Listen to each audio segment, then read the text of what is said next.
Hello viewers, welcome to Sleepy Mind Channel. Tonight we'll be exploring one of the most ancient metal, gold. Imagine walking through a forest 6,000 years ago. There are no kingdoms, there are no currencies, there are no written laws. Everyone you know wears animal skins, cooks in crude clay pots, and lives in identical mud brick huts. Equality isn't an ideology. It is a survival mechanism. If you are better than your neighbor, the tribe fractures. Then one day a man dies, but instead of burying him with his stone axe and a handful of acorns like everyone else, the tribe paints his body in red ochre and covers his chest with heavy, cold, yellow stones hammered into smooth discs. They place a golden sheath over his penis. In this exact moment, human equality dies, and the concept of the elite is born. This isn't just a burial. It is the invention of the upper class. In 1972, a backhoe operator named Raycho Marinov was digging a trench near the Black Sea port of Varna, Bulgaria. He noticed some shiny yellow scrap metal in the dirt. He didn't think much of it. He threw it into a shoebox and kept digging. He had no idea he had just stumbled upon Grave 43 of the Varna necropolis, the oldest engineered gold hoard on planet Earth. Before Varna, gold was just a weird rock that didn't rust. It was useless. You couldn't make a knife out of it because it was too soft. It would bend the moment it hit a deer's ribcage. You couldn't cook with it. It didn't keep you warm. For hundreds of thousands of years, humans valued things that kept them alive: flint, obsidian, bone, and fat. But as the Chalcolithic era waned, a psychological shift occurred. A group of humans looked at this soft, useless yellow metal and realized something terrifyingly brilliant.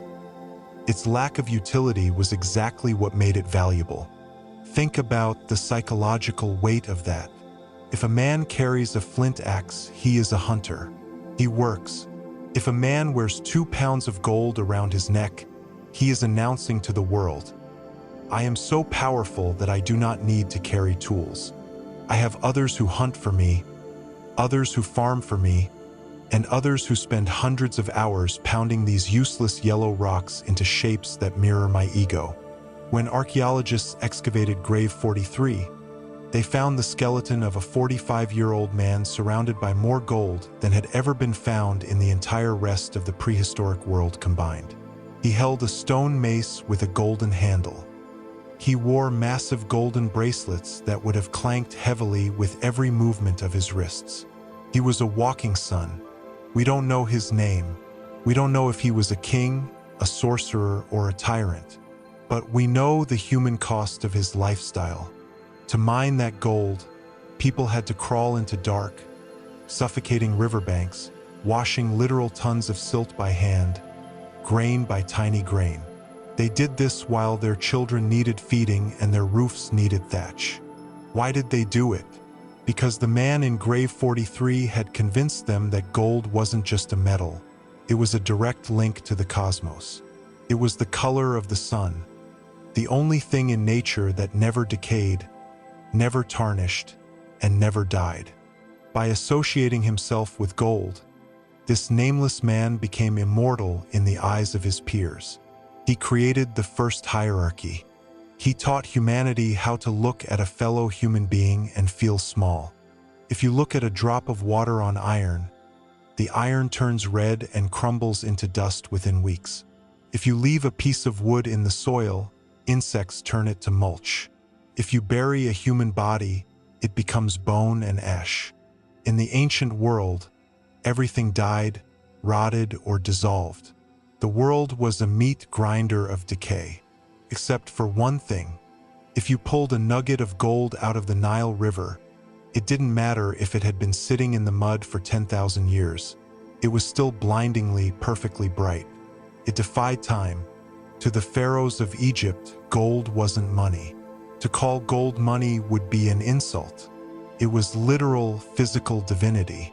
It was the skin of Ra, the sun god, spilled onto the earth.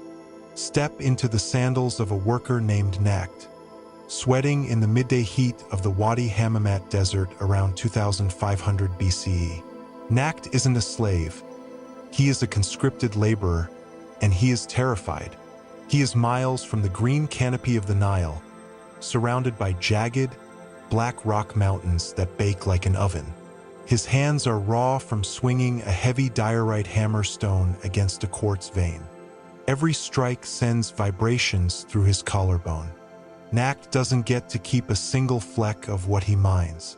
If he steals even a grain the size of a sesame seed, the punishment isn't just death, it is cosmic erasure. His nose will be cut off and he will be exiled, or worse, executed and denied burial, meaning his soul will wander the void forever. Why are thousands of men like Nakht dying in the desert to pull this metal out of the stone? Because the pharaoh's soul depends on it. In the Old Kingdom, gold belonged entirely to the state, which meant it belonged entirely to the pharaoh. The Egyptians noticed that gold did not tarnish. It didn't react to sweat, oil, wine, or time. In a culture completely obsessed with conquering death, gold was the ultimate spiritual technology. If a pharaoh's tomb was filled with gold, his physical body might wither, but his divine essence would remain anchored to the earth through the imperishable metal. When you look at the famous death mask of Tutankhamun, you aren't looking at art. You are looking at an ancient insurance policy against non-existence. The mask is beaten from 2 layers of high-carat gold, weighing over 20 pounds. When the priests placed that mask over the boy king's mummified face, they weren't showing off wealth to the public. The tomb was sealed in darkness, never meant to be seen by human eyes again. They were constructing a literal god. The tragedy of the Egyptian gold obsession is that it created a closed loop of human misery. To build these eternal tombs, the pharaohs drained the life of the living. The human cost of the gold mines in Nubia, which literally translates to land of gold, was catastrophic. Roman historians writing about these mines centuries later described how men, women, and children were forced into dark, low tunnels with nothing but oil lamps, working until they collapsed from exhaustion in the pitch black.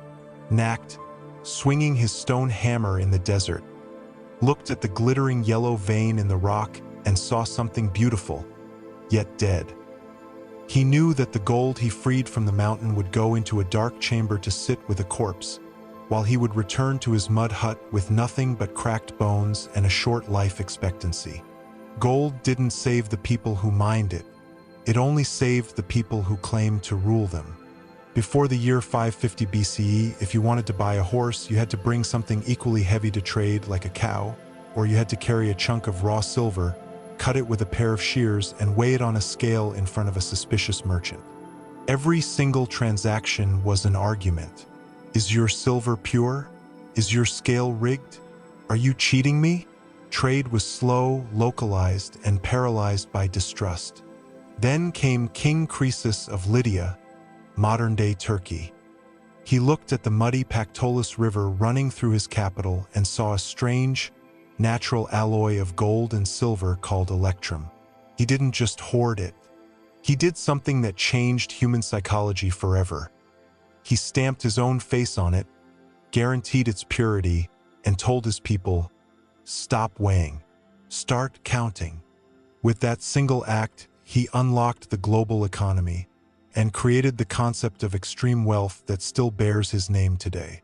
Imagine being a merchant named Myron in the bustling markets of Sardis. For decades, you've had to be a part-time scientist just to sell olive oil. Every time a traveler from the East wants to buy a jar, they hand you an irregular lump of metal. You have to pull out your touchstone, a dark piece of slate, and scratch the metal against it to see the color of the streak. If the streak is too pale, it's mostly silver or copper. If it's deep yellow, it's gold. Then you have to argue about the weight. The scale is your battleground. Trade is exhausting. One morning, a royal herald walks into the market square. He holds up a small, bean-shaped piece of metal. It isn't raw. It has been melted down, refined, and stamped with the image of a roaring lion attacking a bull. The herald announces that this piece of metal contains exactly 98% pure gold, verified by the royal mint of King Croesus. If anyone refuses to accept it at face value, or if anyone tries to counterfeit it, the king's soldiers will execute them on the spot. Myron takes the coin, feels different. It's uniform. For the first time in his life, he doesn't reach for his touchstone. He doesn't pull out his scale. He trusts the stamp. He hands over the olive oil, takes 3 coins, and the transaction is done in 3 seconds instead of 30 minutes. This was the birth of monetization. Croesus figured out how to separate gold from silver through a chemical process using salt and low heat, creating the world's first bimetallic coinage system. By standardizing gold into coins, Croesus didn't just make trade easier, the psychological impact was radical. Before coins, wealth was visible and bulky. You had granaries full of wheat or fields full of sheep. You couldn't hide it and you couldn't move it quickly. Coins compressed wealth into something you could slide into your pocket. A man could sell his entire family estate, turn it into a small leather pouch of golden lions, and walk across the world unnoticed. Croesus became so rich from this innovation that his name became a proverb, as rich as Croesus. But his gold brought an immense vulnerability. It made him arrogant. He looked at his mountains of golden coins and thought he could buy destiny itself. When the Persian Empire threatened his borders, Croesus sent a messenger to the Oracle of Delphi to ask if he should go to war. The oracle famously replied, "If you cross the river, you will destroy a great empire." Croesus, blinded by his golden confidence, marched his army across the river. He was utterly crushed by Cyrus the Great. The great empire he destroyed was his own. As Cyrus's soldiers poured into Sardis, looting the royal treasury and scattering the golden coins into the mud, Croesus learned the ultimate brutal lesson of currency. Gold can buy an army, but it cannot buy loyalty, it cannot buy military genius, and it cannot change the mind of fate. We look at mythology and see monsters, heroes, and flying rams. We read about Jason and the Argonauts sailing to the edge of the known world to steal a fleece made of pure, glittering gold, guarded by a sleepless dragon. We think it's a fairy tale told to children before bed. It isn't. The golden fleece was real. It wasn't a magical beast. It was a bloody, mud-soaked piece of industrial technology. It was a tool of backbreaking labor that ancient miners used to trap the smallest, most elusive flecks of wealth hiding in roaring mountain rivers. The dragon guarding it wasn't a reptile. It was the hostile wilderness itself. Travel to the harsh, jagged peaks of the Caucasus Mountains in what is now Georgia around the 5th century BCE. A young Svaneti tribesman named Elguja stands waist-deep in an icy, rushing mountain torrent fed by melting glaciers. The water is so cold his thighs are completely numb, and his skin has turned a bruised, mottled blue. Elguja isn't holding a sword. He is holding the freshly flayed skin of a sheep, thick with curly, greasy wool. He drags the heavy sheepskin into the river bed, pinning it down with heavy river boulders against the rushing current. Upstream, his brothers are violently smashing quartz rocks into dust and dumping the muddy slurry into the stream. The water carries the lighter sand and pebbles away, but the microscopic grains of gold, incredibly dense and heavy, sink into the riverbed. As they tumble over the sheepskin, the thick, natural lanolin grease in the wool acts like a chemical magnet. The tiny gold flakes stick to the greasy fibers, trapped in the tight curls of the wool. After hours of shivering in the freezing water, Elguja hauls the sodden, dripping fleece onto the rocky shore. It is no longer white. It is coated in dark, gray mud, but underneath the muck, it shimmers with thousands of microscopic golden dots. He hangs the fleece on a low oak branch to dry in the sun.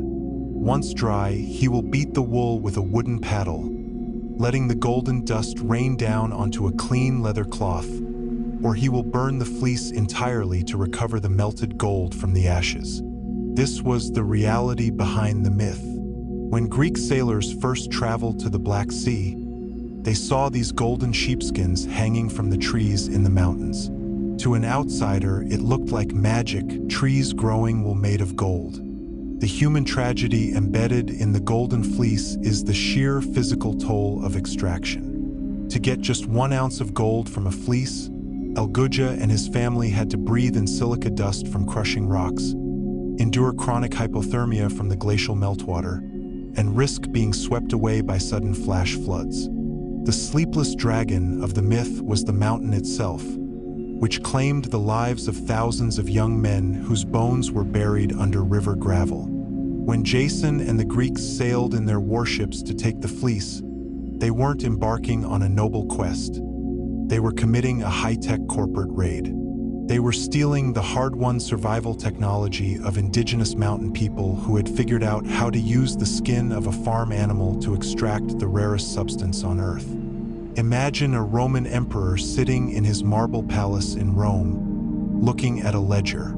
He needs to pay 300,000 legionaries guarding borders from Scotland to Iraq. He doesn't just need gold, he needs an ocean of it. How do you find enough gold to run an empire when you only have picks and shovels? The answer is simple and terrifying. You don't dig into the mountain. You use the physics of water to explode the mountain from the inside out. Long before dynamite or heavy machinery, the Romans invented a mining technique so violent that it literally erased entire mountain ranges from the map, reshaping the geography of Western Europe forever. In the year 75 CE, an enslaved Asturian miner named Macedo is standing on top of a red clay mountain in northwest Spain, at a place called Las Medulas.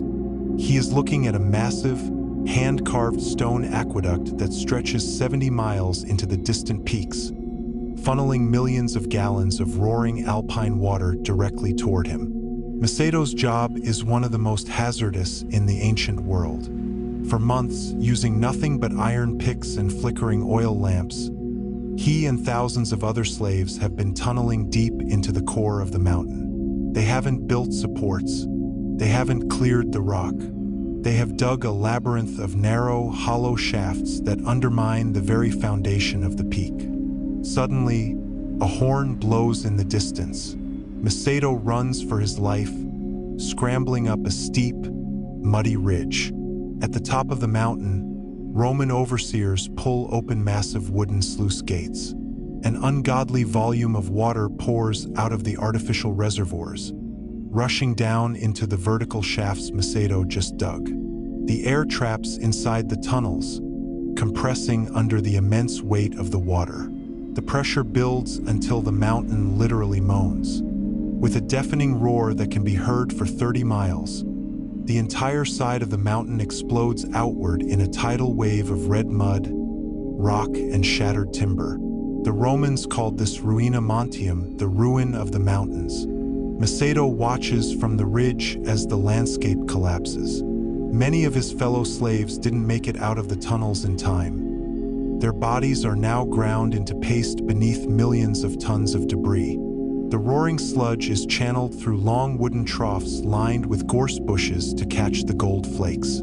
Pliny the Elder, who witnessed this exact process as a Roman official, wrote that the effort to find gold at Las Medulas surpassed the work of the Titans. He noted that the mountains were undermined and fell with a sound that human ears could barely tolerate, also that Roman matrons could wear rings and Roman generals could pay their troops. The human cost was absolute. Las Medulas produced over 6 tons of gold every year for 2 centuries, fueling the golden age of the Roman Empire. But that gold was washed in the blood of tens of thousands of provincial slaves who were treated as disposable tools. Today, Las Medulas is a UNESCO World Heritage Site, not because of its natural beauty, but because it is a stunning, eerie monument to what happens when human greed possesses the engineering power to tear down the earth itself. If you have $100, you can buy dinner. If you have $1 billion, you can buy a company. But what happens when you have so much gold that your casual tip to a street beggar accidentally collapses the economy of an entire nation? In the year 1324, the ruler of the Mali Empire, Mansa Musa, went on a religious pilgrimage to Mecca. He brought so much raw gold with him that his presence acted like an economic nuclear bomb. He didn't mean to cause harm.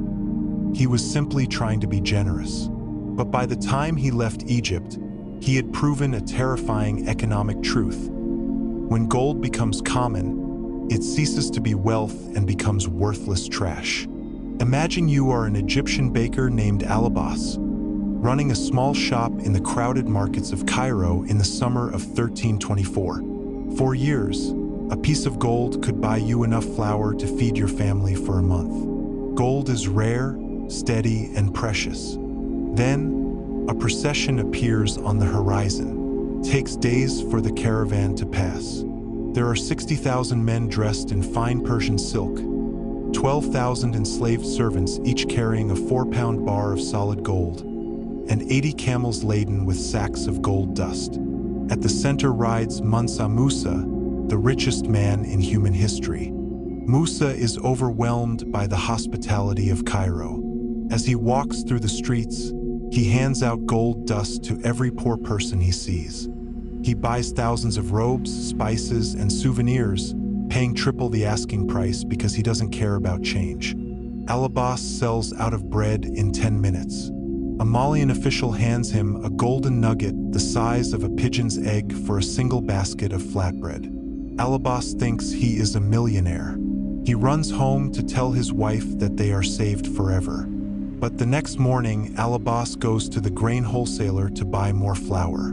He holds up his beautiful golden nugget. The wholesaler laughs in his face. "Everyone has gold today," the wholesaler says, pointing to a mountain of yellow dust sitting in the corner of his warehouse. "The Malian caravan bought all my grain yesterday. If you want a sack of flour today, it will cost you 5 of those nuggets." Mansa Musa's staggering generosity flooded the Egyptian market with so much gold that its value plummeted. The price of goods skyrocketed. The cost of living in Cairo, Medina, and Mecca increased by over 100% overnight. Alabas, with his pockets full of gold, found himself poorer than he was when his pockets were empty. He couldn't afford meat, he could barely afford oil. It took 12 years for the Middle Eastern economy to recover from Mansa Musa's vacation. Musa eventually realized what he had done and tried to fix it by borrowing back gold from Cairo lenders at astronomical interest rates to reduce the supply, but the damage was done. The human touch of this story is the profound irony of wealth. Musa's absolute power and unlimited gold brought misery to the common people he tried to bless. He learned that gold isn't real wealth, scarcity is. Without scarcity, the most precious metal on Earth is just heavy yellow dirt that ruins everything it touches.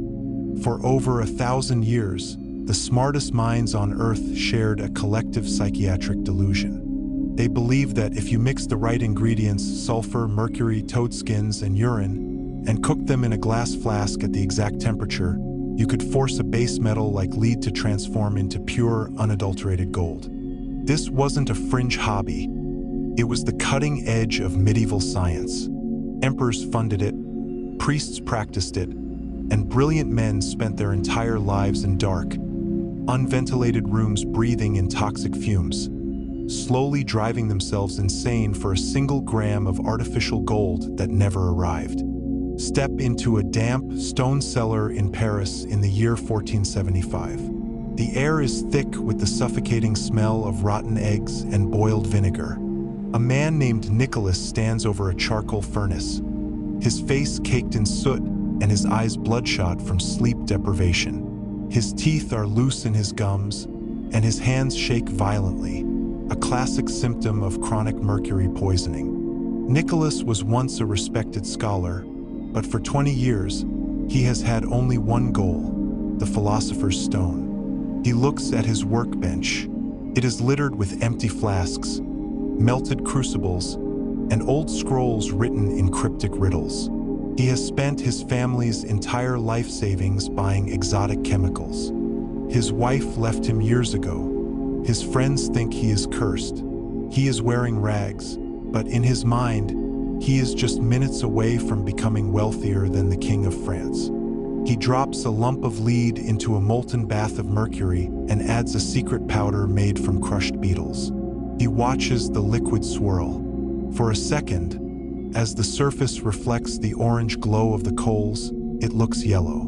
Nicholas's heart leaps into his throat. Is this it? Have I cracked the code of creation? He pulls the crucible out and lets it cool. He scratches the surface. It's just lead poison slag. It is gray, brittle, and worthless. Nicholas collapses onto the dirt floor and weeps, his trembling fingers clutching his hair. We laugh at alchemists today, but their obsession was deeply human. They didn't just want money. They wanted to conquer the laws of nature. They believed that gold was the perfect state of matter, and that all other metals were simply sick versions of gold trying to evolve. By creating gold, they thought they could find the secret to eternal youth and cure all human illnesses. The tragedy of alchemy is that it was a literal poison. Thousands of brilliant minds who could have improved agriculture, medicine, or architecture spent their lives dying of heavy metal toxicity in dark basements. They became pariahs. King Edward III of England became so terrified of alchemists succeeding and destroying the value of his actual gold coins that he made alchemy a crime punishable by hanging on a gilded gallows. Nicholas dies in his cellar a few years later, old before his time, his lungs ruined by arsenic vapors. He never made a single grain of gold. Yet, his failure wasn't entirely in vain. In their frantic, mad search for the yellow metal, alchemists accidentally invented modern chemistry, discovering phosphorus, porcelain, and distillation. They found everything except the one thing they were willing to die for. What do you do when you are a king who has spent his entire treasury on failed wars, lavish palaces, and expensive divorces, and you have absolutely no gold left? You can't just stop spending. You are the king. If your soldiers realize your vault is empty, they will overthrow you. So, Henry VIII of England came up with a brilliant, highly illegal corporate scam. He called in every gold and silver coin in the kingdom, melted them down, mixed them with cheap copper, and stamped them with his face again. He thought he could lie to his own currency. He didn't realize that currency always tells the truth, and his cheap shortcut would turn him into a laughingstock. Imagine you are an English blacksmith named Thomas, living in London in 1544. You've just spent 12 hours sweating over an anvil to fix the iron gates of a wealthy lord's estate. The lord hands you a shiny new gold sovereign coin bearing the portrait of King Henry VIII. You take the coin, but immediately your hand tells you something is wrong. Feels slightly greasy. It doesn't have that heavy, cold snap that a pure gold coin should have. You look closely at the king's face stamped on the metal. Henry is depicted facing forward, his fat, bearded cheeks protruding from the coin. But as you rub your thumb over the king's nose, the thin layer of gold plate rubs clean off. Underneath, a bright streak of cheap, red copper exposes itself. Thomas stares at the coin in disbelief. The king's nose is turning red. Within weeks, everyone in England notices the same thing. The coins are bleeding copper from their highest points, specifically the royal nose. The public gives their king a new, humiliating nickname that spreads through taverns like wildfire: Old Copper Nose. Henry VIII had ordered his mint masters to secretly reduce the gold content of English coins down to just a fraction of their original purity.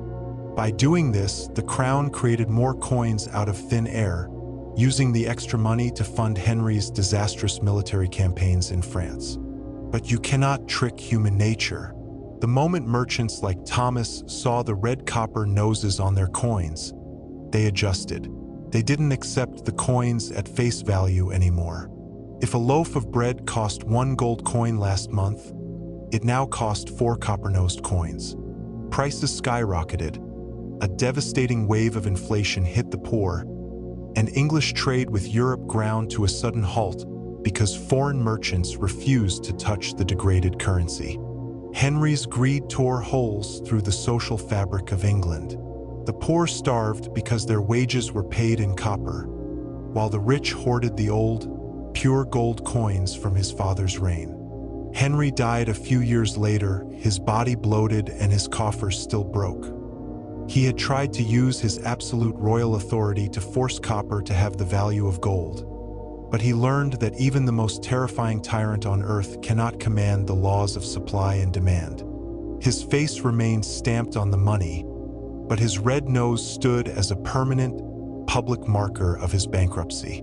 In 1532, a room measuring 22 feet long and 17 feet wide became the focal point of the greatest, most tragic clash of civilizations in human history. The Inca Emperor Atahualpa had been captured by a tiny band of ragtag Spanish conquistadors led by Francisco Pizarro. Desperate to win his freedom, the emperor raised his hand as high as he could against the stone wall and made an offer that seemed impossible. He promised to fill that entire room up to his reach with solid gold and then fill it twice over with silver. He thought he was buying his life. He didn't understand that the men holding him didn't want a room full of gold. They wanted all the gold in the world, and no amount of treasure would ever make them safe enough to let him live. Picture Atahualpa sitting in his stone cell in Cajamarca, Peru. He is an absolute monarch, considered a living god by millions of subjects. To him, gold is Coricancha, the sweat of the sun. It is a beautiful, sacred material used to decorate temples and reflect the light of the heavens. It has no economic value to his people. You cannot buy a loaf of bread with gold in the Inca Empire because there is no money. Wealth is measured in labor, fields, and community. Atahualpa watches in disgust as Pizarro's men look at the golden objects brought by his messengers. The Spaniards don't admire the artistry of the golden llamas, the intricate sun discs, or the delicate figurines crafted by generations of master goldsmiths. Instead, the Spaniards smash them with heavy iron hammers, breaking them into raw chunks so they can pack tighter into the room. For 8 months, caravans of llamas arrive from the corners of the empire, unloading thousands of pounds of treasure into the room. The pile rises, passes the windows. It reaches the line on the wall. The room glows with a blinding, yellow light that illuminates the greedy, sweat-streaked faces of the Spanish guards. Among the Inca people delivering the gold is a young porter named Cusi. He has walked 300 miles over rugged Andean paths carrying a massive golden plate from a temple wall. He hands it over to a Spanish soldier, who immediately throws it onto a roaring fire to melt it into a crude, uniform brick stamped with the Spanish crown. Cusi feels a deep sickness in his chest. To him, this isn't just theft. It is literal sacrilege. They are melting down the skin of their gods to give to men who smell of stale sweat, gunpowder, and horses. The room is finally filled. Over 13,000 pounds of pure gold and 26,000 pounds of silver sit inside the cell. It is the largest ransom ever collected in human history, worth hundreds of millions of dollars today. Atahualpa stands before Pizarro and demands his release. "I have fulfilled my word," he says, but Pizarro is terrified. He knows that if he lets the emperor go, Atahualpa will rally his massive armies and wipe out the tiny Spanish force in days. The gold hasn't bought Atahualpa's freedom. It has only proven to the Spaniards how wealthy his empire is, making his survival a mortal threat to their conquest. On July 26, 1533, the Spaniards drag Atahualpa to the center of the square. Instead of releasing him, they tie him to a wooden stake. They give him a choice: be burned alive as a pagan or convert to Christianity and be strangled instead. To save his body for the afterlife, as Inca religion required, Atahualpa accepts baptism. As the iron garrote tightens around the emperor's neck, the gold he gathered sits just yards away, cooled into heavy, silent bars. The sweat of the sun could not save its god. Gold can be an addictive drug. If you inject enough of it into a civilization's collective imagination, they will lose all touch with reality. In the 16th century, a rumor spread through the jungle outposts of South America like a virus. It whispered of a city made entirely of solid gold, hidden deep within the uncharted Amazon basin, where the streets were paved with emeralds and the king covered his body in gold dust every morning. European explorers became so consumed by this fantasy that they marched thousands of men into green, malaria-ridden hellholes, eating their own shoes and horses as they searched for a kingdom that didn't exist, completely blind to the fact that the myth was based on a real, beautiful ceremony that had already ended. To understand the tragic core of the El Dorado myth, you have to leave the Spanish camps and look at Lake Guatavita, high in the cold, misty Andes of Colombia. Here, the Muisca people live. Imagine a young man named Zipa. He is about to become the new chieftain of his tribe. He isn't a greedy man, but he carries a heavy spiritual burden. He has spent weeks fasting in a dark cave, isolated from his people. Now, on the morning of his coronation, he steps out into the freezing mountain air. The tribal priests surround him. They coat his bare skin in a sticky layer of fragrant tree resin. Then, using long reeds, they blow fine, shimmering gold dust over his entire body until he is completely gilded from head to toe. He stands before his people not as a human being, but as a living, breathing golden statue, the embodiment of the sun's creative energy. Zipa steps onto a wooden raft made of rushes, piled high with delicate gold nose rings, crowns, and emeralds offered by his people. The raft is pushed out into the center of the perfectly round, deep volcanic lake. As the sun breaks over the mountain ridge, reflecting off his golden skin, Zipa dives into the dark, freezing water. The gold dust washes off his body, swirling into the depths of the lake as an offering to the goddess of the water. His people cheer, throwing their own golden ornaments into the lake behind him. The ceremony is over. The chief is now clean, and his rule is blessed. When the Spanish conquistadors heard broken, translated rumors of this ceremony, their European minds twisted it into an entire empire of gold. They named this golden king El Dorado, the Gilded One. For decades, explorers like Gonzalo Pizarro and Walter Raleigh led massive expeditions into the deep interior of South America looking for El Dorado. They didn't find cities of gold. Instead, they found venomous snakes, starvation, and hostile tribes. In 1569, Gonzalo Jimenez de Quesada led an expedition of 500 soldiers and 1,500 indigenous porters into the Colombian plains.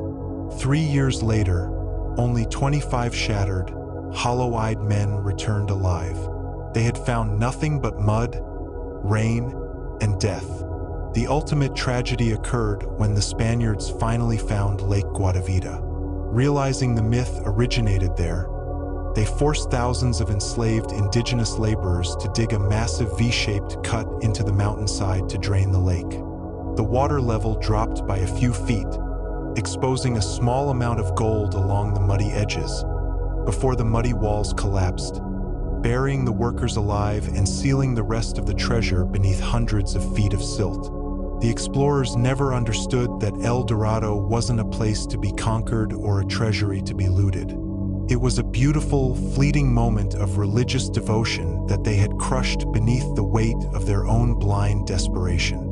You would think that if an entire fleet of warships arrived at your ports every year, filled to the absolute brim with tons of solid gold and silver stolen from an entire continent, your country would become the happiest, most prosperous paradise on earth. That is what the kings of Spain believed in the 17th century. They looked at the docks of Seville, groaning under the weight of treasure from the New World, and thought they owned the future. Instead, that river of gold acted like an economic cancer. It destroyed Spanish industry, triggered massive poverty, and turned a global superpower into a hollowed-out shell that couldn't even feed its own citizens. Imagine you are a Spanish weaver named Diego, working a loom in Toledo in the year 1605. Your family has made fine woolen clothes for generations. You work 14 hours a day, but lately you can barely afford to buy food. A few miles away, the royal treasury is overflowing with gold from the Americas. But Diego doesn't see a single grain of it. Instead, because there is so much money floating around the royal court, the price of everything in Spain has gone crazy. The cost of raw wool has tripled. The price of wheat has quadrupled. Diego steps into the market to sell a wool cloak. He needs to charge 10 silver coins just to break even on his costs. But a merchant next to him is selling a silk cloak imported from England for only 5 coins. How can England sell it cheaper when Spain has all the gold? Because England doesn't have the gold. The flood of American treasure caused a phenomenon modern economists call the price revolution.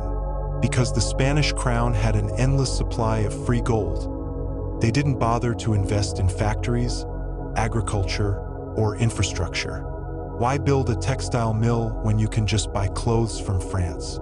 Why grow wheat when you can buy grain from Italy using Peruvian gold?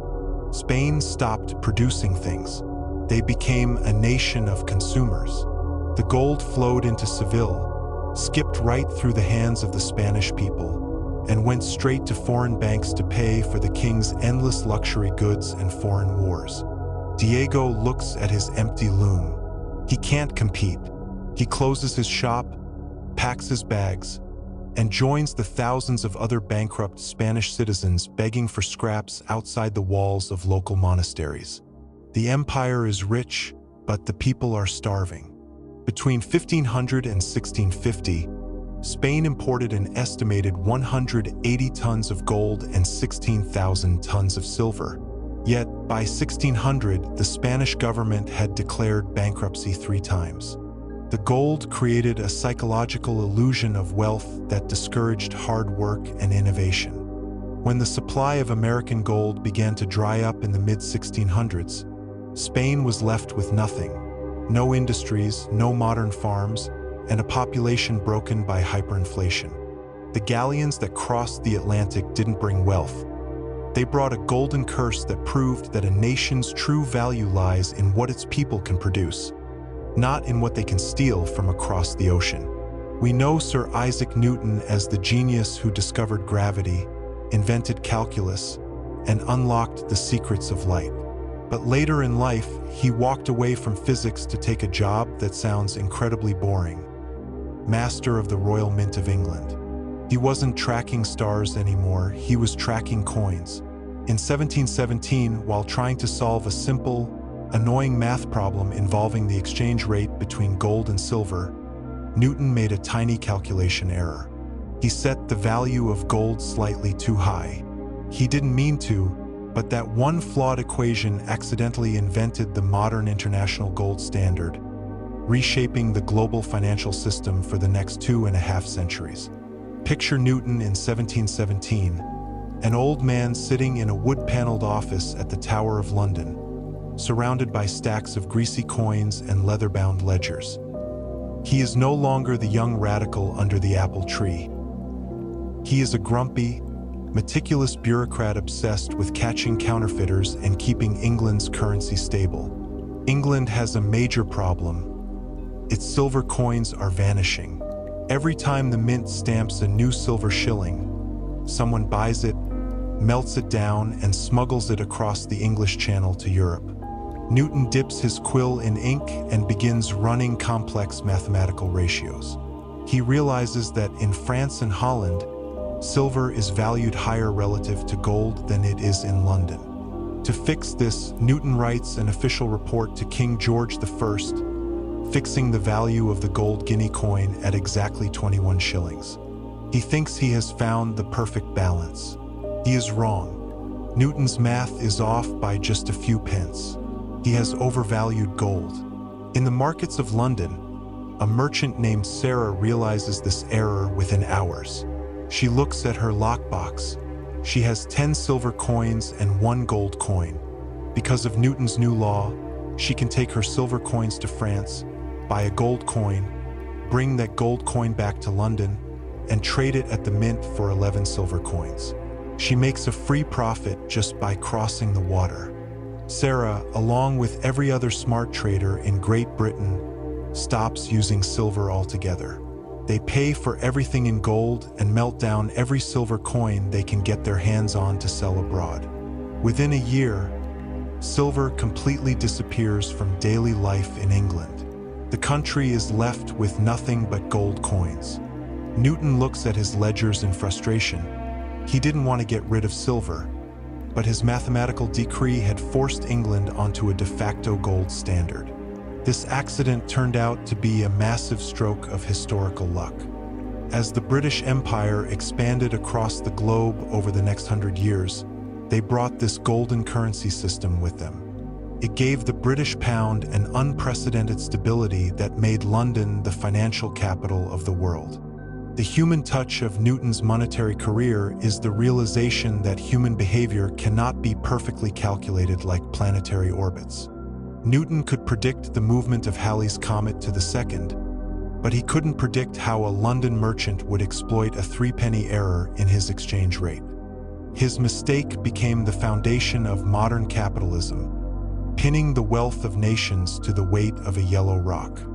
Imagine a coin so reliable, so pure, and so trusted that you could drop it in a marketplace in London, Constantinople, or the Silk Roads of Western China, and every merchant would accept it without a single question. For over 800 years, that coin existed. It was called the Byzantine solidus. It was the financial backbone of the civilization that survived the collapse of Rome. The emperors of Constantinople guarded the purity of this coin with a religious zeal, turning its production into a secret, highly protected ritual that combined metallurgical science with the terrifying threat of imperial execution. Step into the Imperial Mint of Constantinople in the year 550 CE. The building sits deep within the walls of the Great Palace, guarded by elite soldiers holding heavy battle axes. Inside, a master minter named Georgios is working under the watchful eye of an imperial inspector. Georgios is melting down gold bars in a stone furnace. The heat is intense, blistering his forearms. He doesn't use standard testing tools. He relies on his eyes, trained by 40 years of fire, to see the exact moment the molten gold turns a specific shade of translucent green that indicates absolute purity. Georgios pours the gold into a clay mold, lets it cool, and then takes a heavy bronze die bearing the stern face of Emperor Justinian. He places the blank coin on an anvil, raises a massive iron mallet, and strikes it with a single, perfectly judged blow. The coin that rings out is the solidus, which literally means solid. It weighs exactly 4.5 grams of 24-karat gold. If Georgios were to secretly mix even a tiny amount of copper into that gold, or if he were to make the coin just a fraction of a gram too light, the punishment wasn't just losing his job. He would be dragged to the hippodrome. His right hand would be chopped off in front of 50,000 shouting citizens, and he would be boiled alive in a vat of oil. Why was the punishment so severe? Because the Byzantine Empire didn't have a massive army like the old Roman Empire. They survived on diplomacy, bribes, and trade. The solidus was their greatest weapon. It was the international reserve currency of the Dark Ages. Barbarian kings in Germany and Viking raiders in Sweden didn't care about Byzantine laws, but they would die for Byzantine gold because they knew it never changed its weight or purity. Georgios takes the fresh coin and places it in a leather sack. That specific coin might travel on a camel across the Syrian desert, pass through 10 different hands, and end up in the pocket of a silk merchant in Samarkand 20 years later, still completely unchanged. The human cost of this stability was a system of absolute state control that trapped workers like Georgios in their professions for life. By law, a minter's son had to become a minter, creating hereditary dynasties of fire and metal. The Solidus kept the lights of civilization on in the East while Western Europe sank into financial chaos, proving that a currency's true power doesn't come from the strength of its borders, but from the unyielding integrity of its craftsmanship. When we think of Inca gold, we picture glorious temples covered in shining sheets of metal, mirroring the sun. We think of royal treasures and artistic genius. What we don't see are the thousands of pairs of bare feet standing in freezing mud, high up in the Andean Altiplano, where the air is so thin that every breath feels like swallowing glass. Long before the Spanish arrived to steal it, the Inca had organized one of the most efficient, community-driven gold extraction networks in history. They didn't do it out of greed or fear of a whip. They did it as a sacred civic duty, treating the harvest of gold exactly like the harvest of corn. Imagine a 20-year-old Inca farmer named Condori, living in the high, windswept plains of Peru around 1450, nearly 14,000 feet above sea level. Condori doesn't own land. He belongs to an Alu, a community clan. Every year, the local imperial official calls upon Condori's village to perform MITA, a mandatory period of public labor for the state. This year, Condori is assigned to the gold-washing channels of the Carabaya River. Condori stands in the freezing water at dawn, his chest heaving as his lungs struggle to pull oxygen from the thin mountain air. He wears a thick tunic made of llama wool, but it is soaked through with mud. He holds a flat wooden paddle, using it to skim the top layer of gravel off a series of stone-lined canals that run down the hillside. The Inca engineers have diverted a mountain stream over a series of stepped stone terraces. As the water flows over the steps, the heavy gold nuggets drop into natural stone pockets carved into the rock. Condori leans over, his fingers stiff from the cold, and scoops a handful of heavy, wet sand from a stone pocket. He swirls it in a shallow wooden bowl until the dark sand washes over the lip, leaving a small cluster of raw gold grains at the bottom. He doesn't feel a rush of excitement. He doesn't think about what he can buy with this gold, because he can't buy anything. There are no shops in the Inca Empire. Instead, Condori takes the gold grains and pours them into a clay jar held by an imperial accountant, who marks the contribution on a cord of knotted strings called a quipu. Condori feels a sense of quiet pride. He has paid his taxes. He has contributed to the harmony of the universe. The gold he gathered will be sent to Cusco to be hammered into a beautiful golden orchid for the Garden of the Sun Temple, a place he will never see, but a place that keeps the world turning. The human touch of the Inca gold system was its complete lack of economic malice. For Condori, mining gold wasn't a desperate struggle to get ahead of his neighbor. It was a seasonal ritual shared with his community, followed by a state-sponsored feast of corned beer and dried llama meat provided by the emperor. It was only when the bearded men from across the sea arrived that this sacred, peaceful harvest of the sun's sweat turned into a desperate, bloody nightmare of enslavement and exhaustion. In the Middle Ages, the Mediterranean was a den of thieves. If you were a merchant sailing from Venice to Constantinople or Alexandria, you had to deal with hundreds of different currencies, most of them clipped, diluted with lead, or issued by bankrupt city-states that didn't exist anymore next week. International trade was a chaotic gamble. Then, the Republic of Venice stepped forward and issued a coin that became the economic anchor of the medieval world: the ducat. It was a coin born from pure, ruthless merchant logic. The Venetians realized that if you want to control global trade, you don't need the biggest navy. You just need a coin that never, ever lies.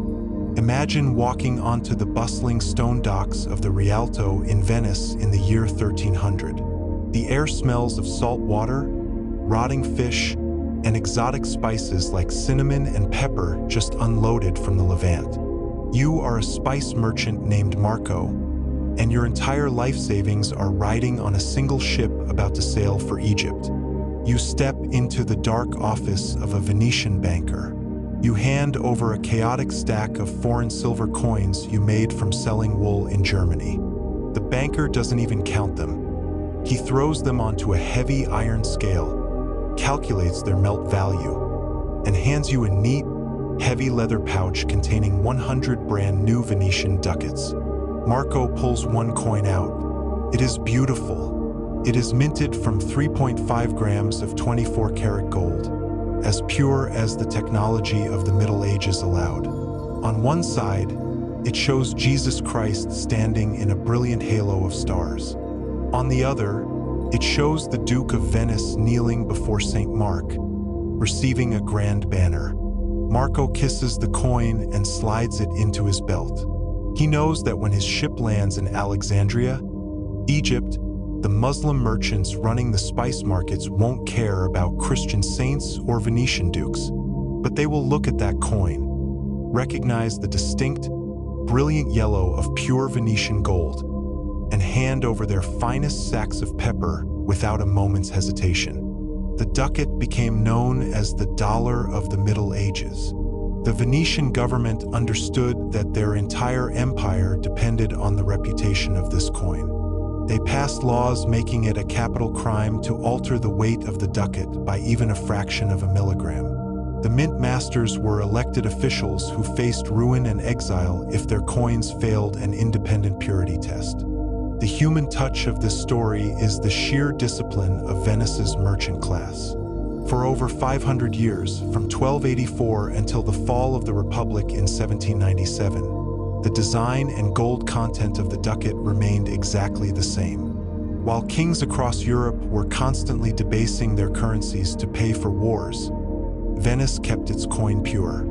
Marco sailed across the sea with total confidence, knowing that his gold would buy the same amount of silk tomorrow as it did a century ago, turning a small lagoon city into the richest empire on earth. When we think about the Spanish conquest of the Americas, we picture battlefields, armored knights, and exploding muskets. We forget that the most terrifying weapon of the conquest wasn't a sword.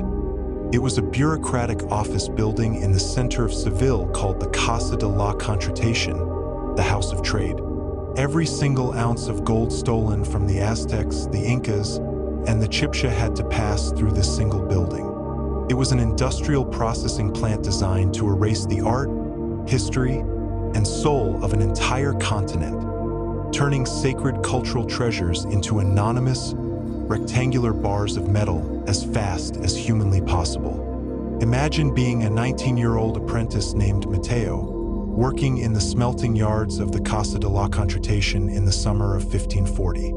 The heat in the yard is oppressive, mixed with the greasy smoke of burning charcoal and the acrid stench of molten metal. Matteo's job is to stoke the fires of the great furnaces that burn 24 hours a day. Every morning, heavy, iron-bound wooden chests are unloaded from the galleons at the river docks and wheeled into the yard under armed guard. Matteo watches as the clerks pry open the lids with crowbars. Out spill objects that take Matteo's breath away. He sees heavy golden masks with eyes made of turquoise, delicate life-sized lizards with scales that seem to move in the light, and massive ceremonial plates engraved with complex cosmic calendars. These are things that took master artisans in the Americas months or years to create. A royal official stands over the chest with a clipboard. He doesn't look at the beauty of the masks. He doesn't ask what the symbols mean. He reaches into the chest, grabs a priceless Aztec crown, and drops it directly into Matteo's glowing clay crucible. Matteo watches through thick protective goggles as the ancient gold begins to soften. The delicate feathers of the crown curl up and vanish into the flames. The features of a golden god dissolve into a boiling, featureless yellow liquid. Matteo takes a pair of long iron tongs, tips the crucible, and pours the liquid into a cold iron mold. Within minutes, the cultural heritage of an entire civilization is transformed into a standard, boring 25-pound Spanish ingot, stamped with a serial number and the face of King Charles V. This was the ultimate tragedy of the conquest. The Spaniards didn't just steal wealth, they systematically homogenized it. They turned art into capital. Over 99% of the gold objects collected by the conquistadors were melted down before they ever reached Europe, leaving only a few written descriptions by bewildered priests to prove they ever existed. Matteo cleans his brow with a greasy rag, preparing the furnace for the next chest. He knows he is participating in something monumental, but he feels a strange emptiness. The gold running through his hands is cold, heavy, and dead. It has lost its voice. It is no longer an expression of human spirit. It is just fuel for the insatiable war machine of Europe. When the surface gold of the Americas was completely looted and melted down, the Spanish Empire faced a crisis. They had run out of treasure to steal, but their debts in Europe were still growing. They had to transition from looting to mining. In the rainforests of the Chaco region in Colombia, they found rivers thick with gold dust, but the climate was so brutal, wet, and disease-ridden that local indigenous people died within weeks of being forced into the water. So, the Spaniards created a horrific, high-tech market in human flesh, importing thousands of enslaved workers from West Africa to spend their lives wading through tropical rivers, turning a green paradise into a waterlogged concentration camp. Imagine a 25-year-old man named Kwame, who just 6 months ago was a free farmer in the gold-rich regions of the Gold Coast of West Africa. Now it is 1650, and he is standing waist-deep in the mud of the Condodo River in Colombia. The air is thick with mosquitoes, and the rain falls in a relentless, suffocating sheet that never seems to stop. Kwame is chained by the ankle to a wooden post driven into the riverbed. He holds a heavy wooden pan called a batia.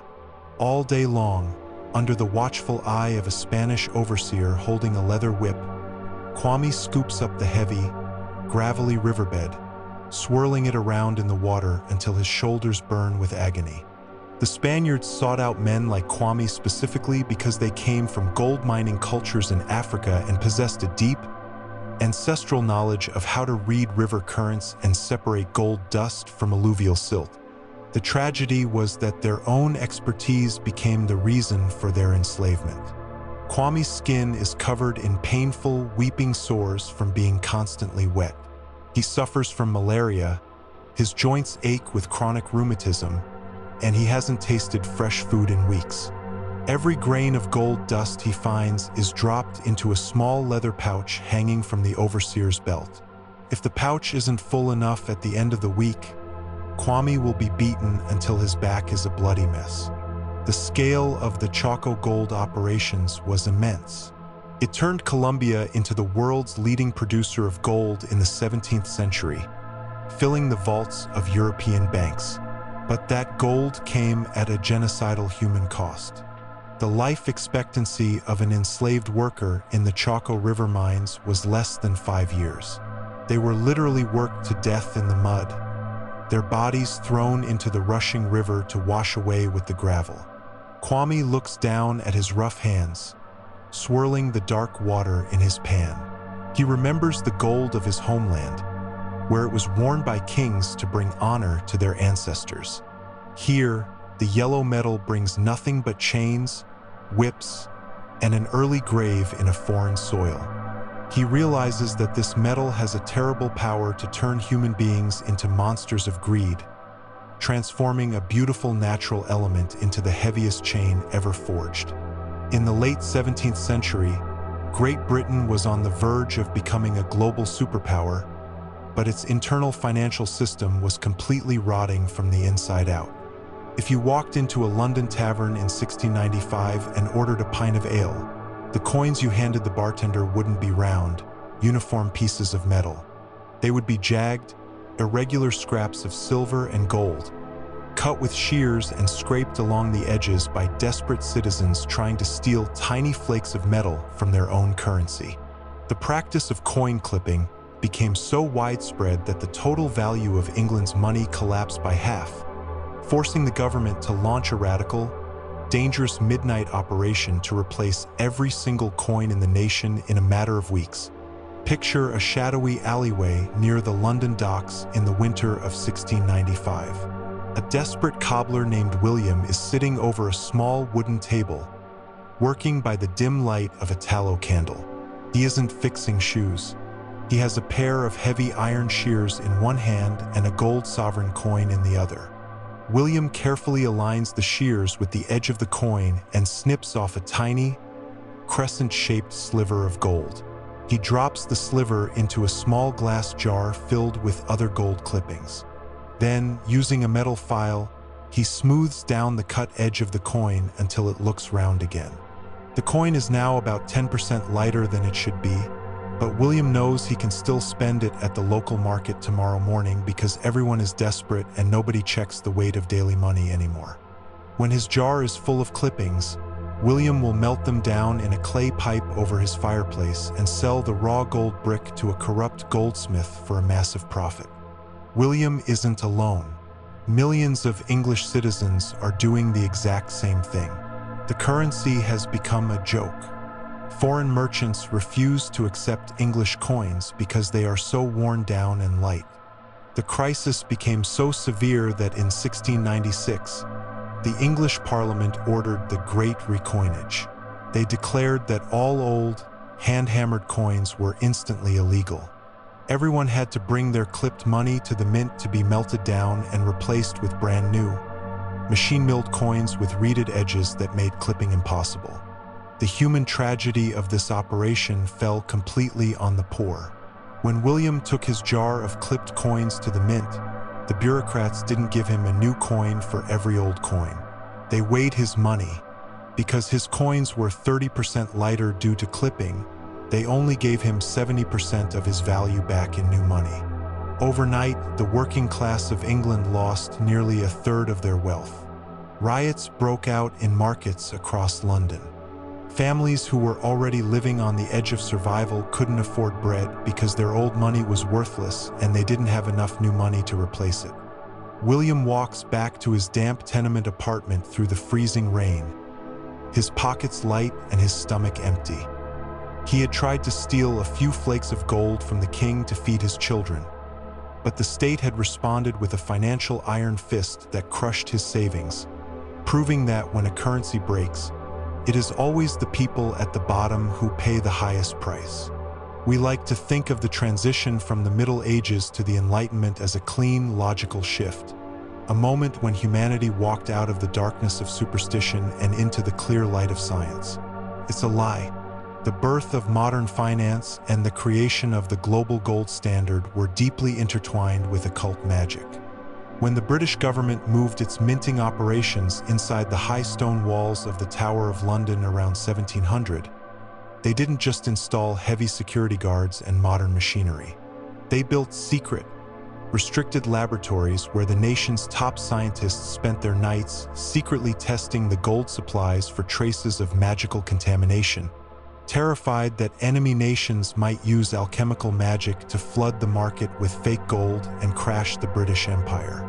Imagine walking down a cold, damp stone corridor deep within the bowels of the Tower of London in the year 1702.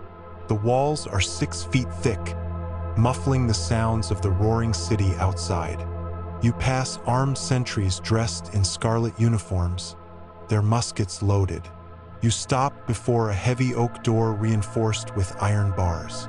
Inside sits a man who represents the absolute peak of human intellect, Sir Isaac Newton.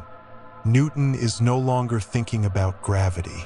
He is holding a small piece of gold coin over a burning spirit lamp, his face illuminated by the eerie blue flame. He watches the metal change color, sniffing the vapors with a tense, anxious expression.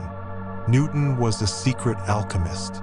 We know now that he left behind millions of words of handwritten notes detailing his attempts to decode the mystical properties of metals. When he took over the Royal Mint, his biggest fear wasn't common criminals clipping coins in dark alleys. His biggest fear was a high-tech financial strike by France or the Holy Roman Empire.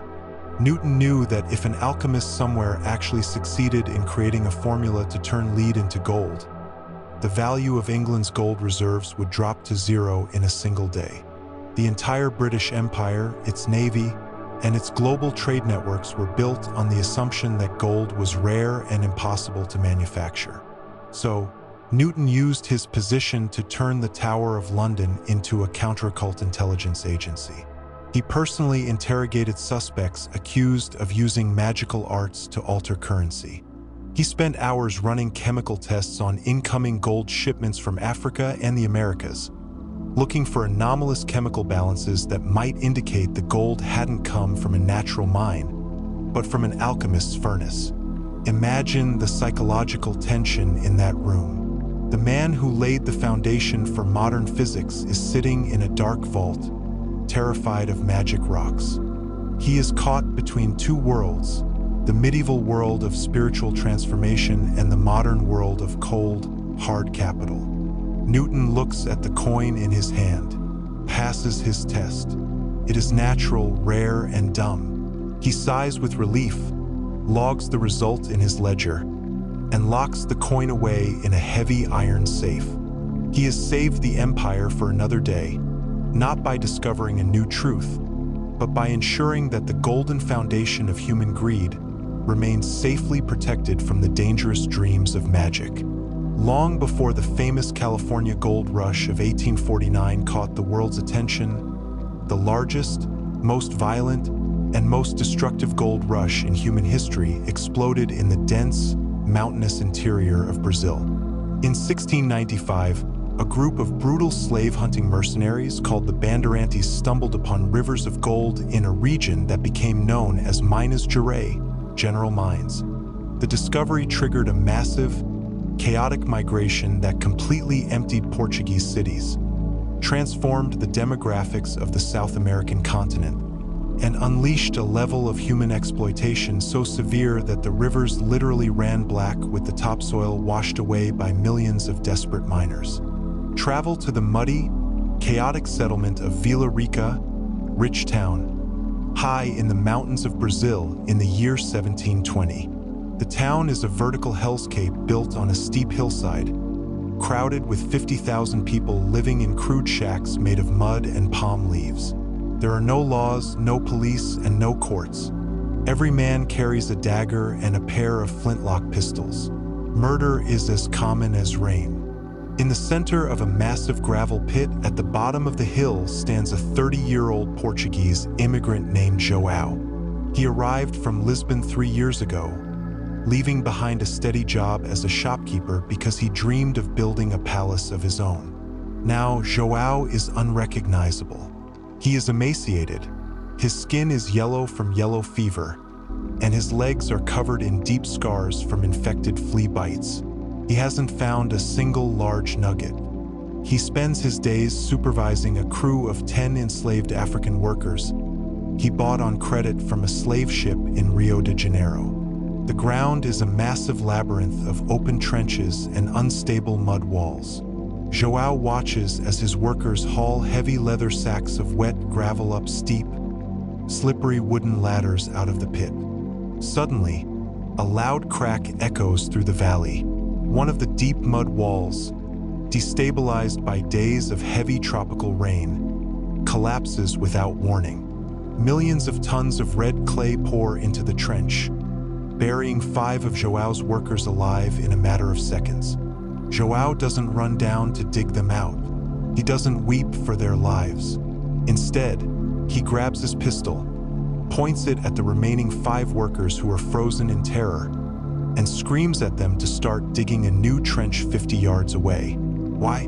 Because the price of food in Vila Rica is so hyperinflated that if João doesn't find at least 10 grams of gold dust by sunset, he won't be able to buy a single sack of corn flour to feed himself tomorrow. A single chicken costs more than a handful of gold grains. This was the brutal reality of Minas Gerais. The gold rush created a society of wealthy ghosts, men who were surrounded by mountains of yellow wealth but lived in absolute squalor, starvation, and fear. Over 800,000 enslaved Africans were imported to Brazil during this period just to feed the insatiable appetite of the mines. Their lives traded for a stream of gold that went straight to the banks of Lisbon and London to pay for royal palaces and foreign luxuries. João looks at the red mud where his workers are buried, then looks down at his wooden pan. A tiny, thin line of yellow dust sparkles against the dark sand. He smiles a hollow, desperate smile. He has enough to buy dinner tonight, but he has lost his humanity in the mud, turning himself into just another ghost haunted by the glitter of the earth. In the winter of 1701, a 19-year-old apothecary apprentice named Johann Friedrich Bacher made a fatal mistake. He pulled off a flawless magic trick. In front of a crowded tavern in Berlin, he used sleight of hand to seamlessly swap 2 ordinary copper coins for 2 pure gold pieces, claiming he had unlocked the forbidden secret of alchemy. He wanted fame and free drinks. Instead, he triggered a multi-state manhunt. Within weeks, he was hunted down by the heavily armed cavalry of Augustus the Strong, King of Poland and Elector of Saxony. The king didn't want to execute Bacher for fraud. He wanted to lock him in a subterranean dungeon, chain him to a furnace, and issue a simple, terrifying royal ultimatum: manufacture gold for my treasury, or step onto the executioner's block. Imagine the absolute claustrophobia of the secret laboratory built inside the cold, damp stone walls of the Jungfernbasti fortress in Dresden. The air is permanently choked with the toxic, suffocating vapors of vaporized lead, boiling sulfur, and raw arsenic. Johann Bacher stands over a roaring charcoal blast furnace, his hands covered in horrific, weeping blisters and his skin turned a sickly, jaundiced yellow from lack of sunlight and heavy metal poisoning. He is only 21 years old, but his teeth are already loose in his gums, and his mind is unraveling from sheer, unadulterated terror. Outside his heavy iron door, 2 elite Saxon guards stand with loaded muskets. They have strict orders. If Bacher attempts to escape, or if it becomes clear he cannot produce the gold he promised, they are to drag him to the courtyard where a special gilded gallows has been constructed specifically for his execution. Bacher is trapped in a lie of his own making. Night after night, he mixes absurd combinations of mercury, tin, vinegar, and human bone ash, cooking them at extreme temperatures until his glass retorts shatter in his face. He knows the chemistry is impossible. He knows lead cannot become gold. Every time the door opens and the king's minister demands to see the royal gold harvest, Bacher has to use his charm, his wit, and his desperate theatricality to buy himself just 1 more week of life, promising that the great work is almost complete. The human tragedy of Bacher's imprisonment is that his brilliant, natural genius was utterly wasted on a delusion forced upon him by royal greed. After 5 years of psychological torture in the dark, realizing he would never produce gold, Bacher changed his strategy. He abandoned alchemy and began experimenting with local clay and mineral fluxes, trying to replicate another highly coveted, impossibly expensive luxury import: Chinese white porcelain. In 1708, sweating over the same furnace that had failed to produce gold, Bacher accidentally discovered the exact recipe for hard-paste porcelain, the white gold of Europe. It made Augustus the Strong richer than any gold mine ever could have, establishing the legendary Meissen porcelain industry. But the gold obsession had already broken Bacher. The king refused to grant him true freedom, keeping him under house arrest for the rest of his life, terrified that he might share the porcelain recipe with rival kingdoms. Bacher died in 1719 at the tragic age of 37, his internal organs completely destroyed by the toxic chemicals he had breathed in for a decade.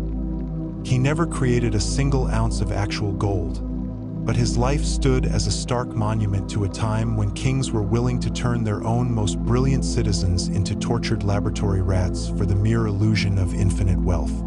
In the height of the Reign of Terror in 1793, the revolutionary government of France decided that gold was an enemy of the people. To fund their massive wars against the crowned heads of Europe, the Jacobins issued a radical new paper currency called assignats, backed by stolen church lands. Then they passed a draconian law. It was a capital crime to refuse paper money or to hoard gold. If a citizen was caught with a single gold Louis d'Or coin hidden in their mattress, it wasn't a matter of a fine or a jail sentence.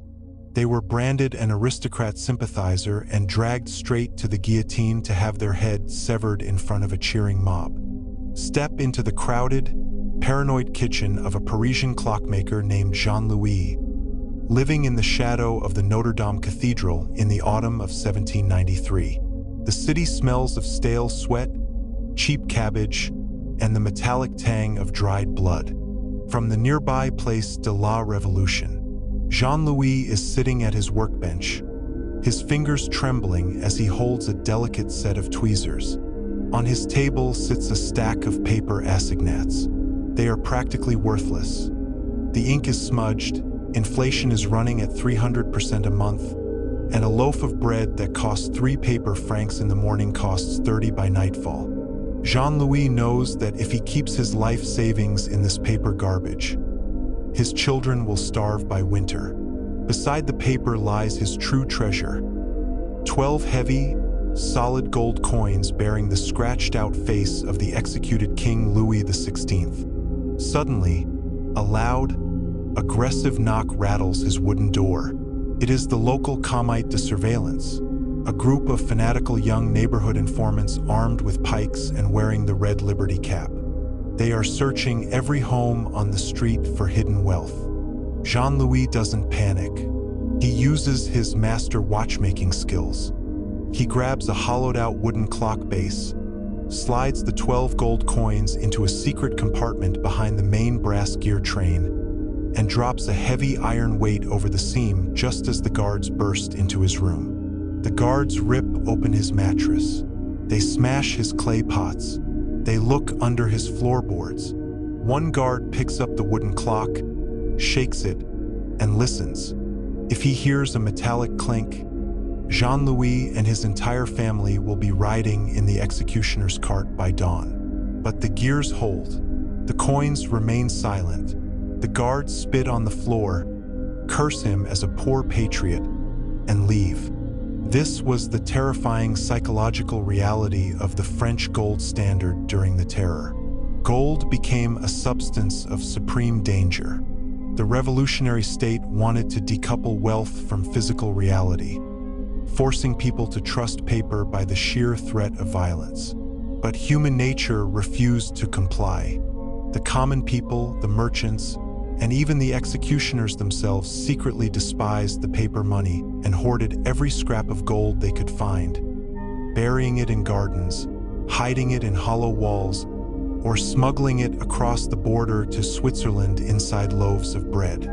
The human touch of this story is the complete breakdown of trust. Neighbors turned on neighbors, children informed on parents, all for the reward of a portion of the seized wealth. When the Jacobin regime finally collapsed and Robespierre's own head rolled into the basket, the paper assignats were completely abandoned, and within days, the hidden gold coins crept back out of the woodwork and into the markets. Gold had survived the fires of the revolution completely untouched, proving that no amount of political idealism or state-sponsored terror can force the human mind to value paper over the unyielding reality of metal. In July 1897, a steamship docked in Seattle carrying 2 tons of pure solid gold dug out of a remote, unnamed creek in the far northwestern corner of Canada. Within 48 hours, a madness called the Klondike Gold Rush infected the planet. Over 100,000 people, lawyers, barbers, clerks, and doctors, quit their jobs, abandoned their families, and bought tickets to the Yukon. They didn't understand that the gold wasn't just lying on the ground. To get to it, they had to walk 1,000 miles through an Arctic wilderness so hostile that the Canadian government passed a brutal law. No one was allowed over the mountain pass unless they carried 1 literal ton of survival supplies on their own backs. Imagine standing at the base of the Chilkoot Pass in the dead of winter, 1897. You are looking at a vertical, 45-degree staircase carved out of solid ice and packed snow, rising 3,000 feet into a blinding white blizzard. The miners called it the Golden Stairs. Among the crowd is a 28-year-old former schoolteacher from Ohio named Arthur. His hands are raw, bleeding, and black from frostbite. He is wearing 5 layers of damp wool clothes that smell of stale grease and wood smoke. Arthur cannot just walk up the mountain. He is carrying a 100-pound sack of flour on his back. When he reaches the summit through the howling wind, he drops the sack in the snow, walks all the way back down the 3,000 feet of ice, loads another 100 pounds of beans onto his back, and starts climbing again. Because the Canadian Northwest Mounted Police require a year's worth of food, 2,000 pounds, to prevent mass starvation in the interior, Arthur has to make this agonizing, bone-breaking climb 40 separate times. It takes him 3 months of daily torture just to cross a single mountain pass. The human path up the Chilkoot was a horrific conveyor belt of misery. If a man stumbled, he was pushed out of the line into the deep snow, and it could take hours to find a gap to get back into the chain of climbers. Hundreds of pack horses, overloaded and abused by desperate owners, died of exhaustion along the alternate White Pass Trail. Their bodies were trampled into the mud so thoroughly that the path became known as the Dead Horse Trail. The bitter irony for Arthur and the thousands who survived the trek was that the journey had only just begun. Once over the pass, they had to cut down trees, build crude wooden boats, and sail 500 miles down the freezing, treacherous Yukon River to reach Dawson City. By the time Arthur finally arrived at the goldfields in the summer of 1898, he found that every single square inch of the lucrative creeks had already been claimed by the local sourdoughs, the miners who had been there before the rush started. Arthur didn't find gold. He found a muddy city of tents where a single egg cost $5 and typhoid water ran through the streets. He ended up working as a laborer for $3 a day, digging frozen gravel out of another man's deep shaft just to buy a ticket home. The gold of the Klondike didn't enrich the dreamers who marched over the ice. It enriched the saloon keepers, the fraudsters, and the steamship companies who fed on the desperate human desire to escape the crushing grind of modern industrial life. On January 24, 1848, a quiet, eccentric carpenter named James Marshall was inspecting the tail race of a water-powered sawmill he was building on the American River in Coloma, California. He looked through the clear, rushing water and saw a glittering pebble the size of a pea resting on a bed of dark gravel. He picked it up, bit it, and hammered it between 2 rocks. It didn't break. It reshaped itself like lead, but it shone with a deep, unmistakable yellow light. Marshall had just discovered the spark that would ignite the California gold rush. But instead of making him or the landowner the richest men in America, that tiny nugget acted like an apocalyptic curse that utterly destroyed their lives, burned their property to the ground, and drove them into broken, paranoid poverty. To understand the absolute tragedy of the California gold rush, you have to look at John Sutter, the man who owned the land where the gold was found. Sutter was a Swiss immigrant who spent a decade building a massive, peaceful agricultural empire called New Helvetia. He owned thousands of cattle, hundreds of acres of prime wheat fields, a flourishing tannery, and a prosperous trading post. He was the undisputed king of the Sacramento Valley. The moment Marshall showed him that first nugget, Sutter felt a cold dread in his chest. He knew what would happen if the world found out.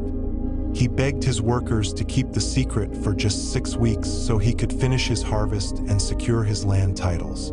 But you cannot lock up a golden secret. Within weeks, the news leaked to San Francisco.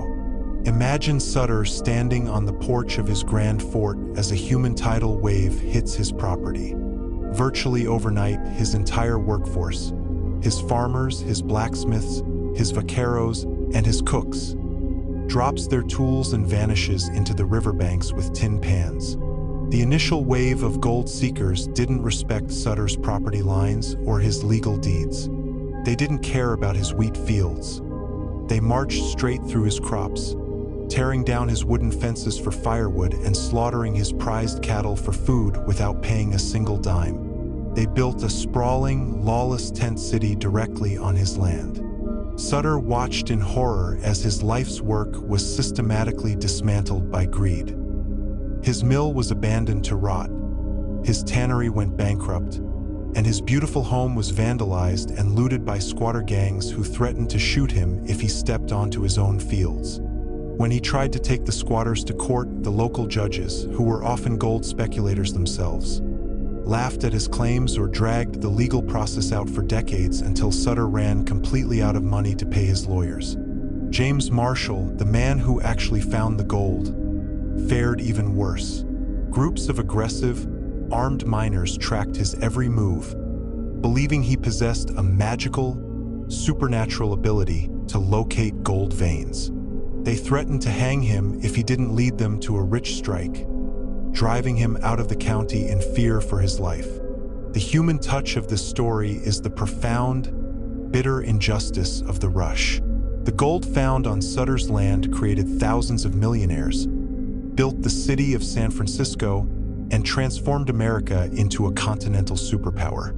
But John Sutter died broke in a cheap hotel room in Washington, D.C. in 1880, still begging the U.S. Congress for a small pension to compensate him for the destruction of his home. James Marshall died a bitter, reclusive alcoholic in a squalid wooden cabin, having never made a single cent from the discovery that changed the history of the world.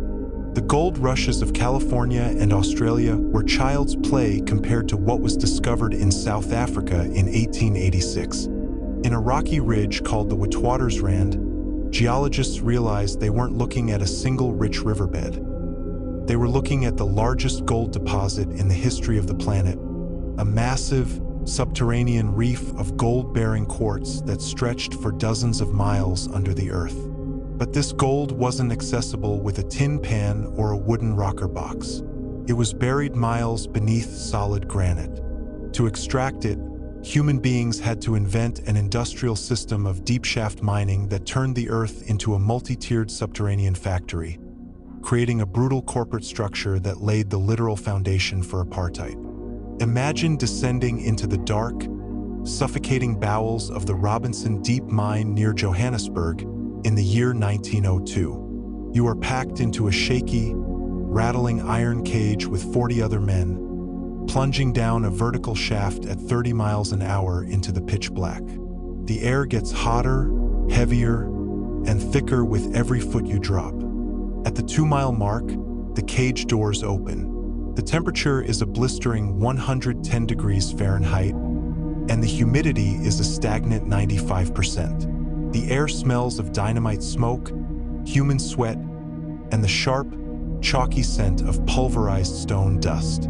Among the workers is a 22-year-old Zulu migrant laborer named Thabo. He is wearing nothing but boots, shorts, and a heavy leather helmet with a flickering carbide lamp strapped to his forehead. He works a 12-hour shift crouched in a horizontal tunnel that is only 3 feet high. He cannot stand up. He has to lie on his side on the wet granite floor, operating a massive, vibrating pneumatic drill that fills the air with a deafening, bone-shaking roar. Every strike of Thabo's drill sends thousands of microscopic shards of silica quartz dust into the air. There are no ventilation fans down here. There are no water sprays to suppress the dust. Thabo breathes it deep into his lungs shift after shift.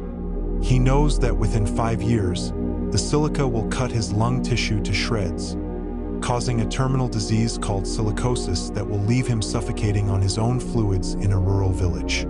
The corporate owners of the Rand mines, the landlords, faced a difficult economic problem. The gold ore in the Witwatersrand was incredibly low-grade. To get just 1 ounce of pure gold, they had to mine, crush, and chemically treat 2 tons of solid rock.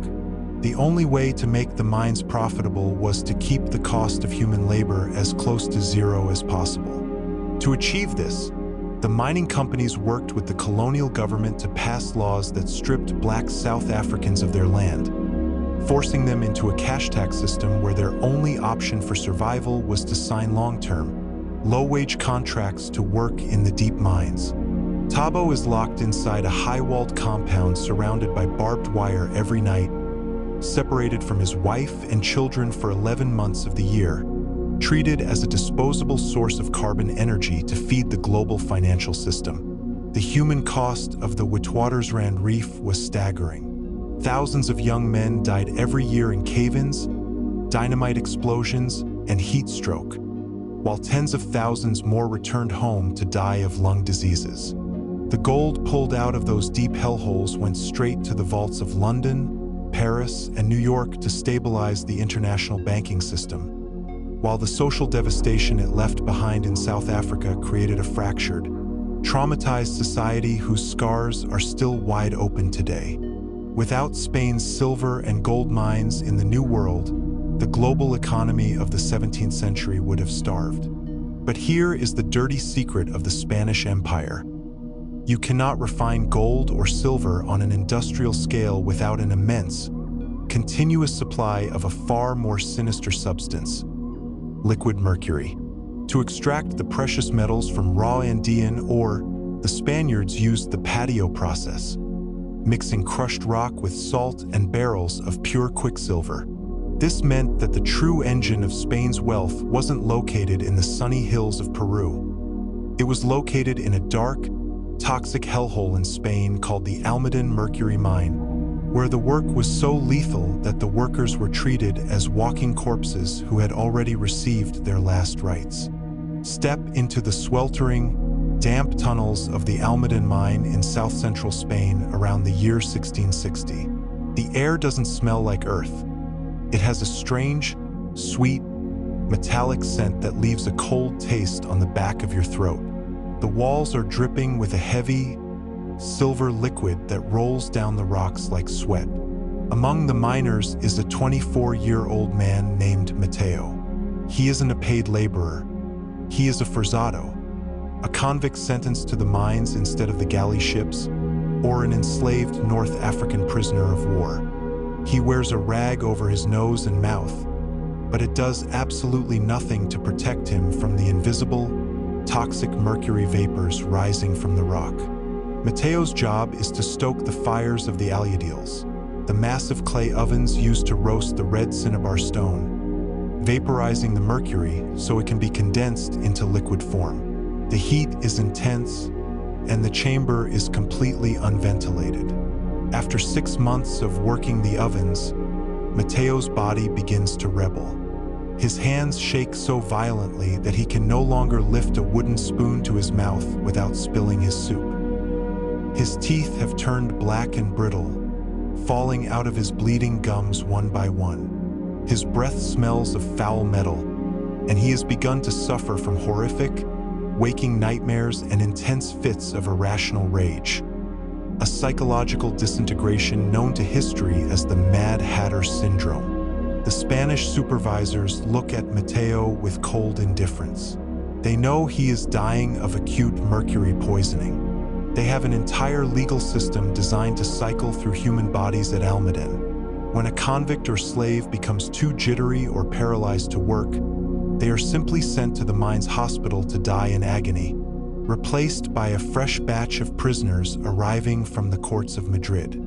The human touch of the Almaden mine is the absolute horror of a slow, conscious death. Mateo is trapped inside a body that is shaking itself to pieces, his mind dissolving while he is fully aware of his environment. The liquid silver he refines is poured into heavy iron flasks, loaded onto donkey carts, and shipped to the ports of Seville, where it sails across the Atlantic to be mixed with American gold and silver. Every beautiful Baroque altar in Europe, every golden coin in the pockets of French merchants, and every piece of jewelry worn by the Spanish royal family was paid for by the neurological destruction of men like Mateo, who were forced to breathe in the silver vapor of the earth until their minds turned to ash. On April 5, 1933, the citizens of the United States woke up to a shocking presidential decree that sounded like something out of a dystopian novel. President Franklin D. Roosevelt issued Executive Order 6102, making it completely illegal for American citizens to own, hoard, or possess physical gold coins, gold bullion, or gold certificates anywhere in the country, under the threat of a staggering $10,000 fine or 10 long years in a federal penitentiary. Every ordinary family, from Wall Street bankers to struggling Midwestern farmers, was ordered to open their personal safes, empty their lockboxes, and hand their gold over to the Federal Reserve. The land of the free had just criminalized its own currency base. Imagine you are a 55-year-old widow named Martha, running a small boarding house in Chicago in the spring of 1933. You lived through the Panic of 1893, you watched the stock market crash in 1929, and you've seen every bank in your neighborhood close its doors, locking away people's life savings forever. You don't trust paper money. You don't trust politicians. For 30 years, every time you made a small profit, you saved a $20 gold double eagle coin. You kept them in an old metal coffee tin hidden inside the brickwork of your basement chimney. There are 50 coins in total, $1,000 of pure, heavy, unyielding security. It is your insurance policy against starvation. Martha sits at her kitchen table, looking at the front page of the newspaper. The text of Executive Order 6102 is printed in stark, bold letters. The government claims that hoarding gold is paralyzing the economy, preventing the Federal Reserve from printing more paper money to fight the Great Depression. Martha feels a cold, sickening panic rise in her chest. She walks down to her basement, pulls out the coffee tin, and dumps the golden coins onto the cold dirt floor. They catch the dim light of her basement bulb, shining with that steady, reassuring yellow light that has never failed her. She is faced with an agonizing, deeply human choice. Does she become a federal criminal to protect her family's future? Or does she trust the government that has already allowed the banking system to collapse?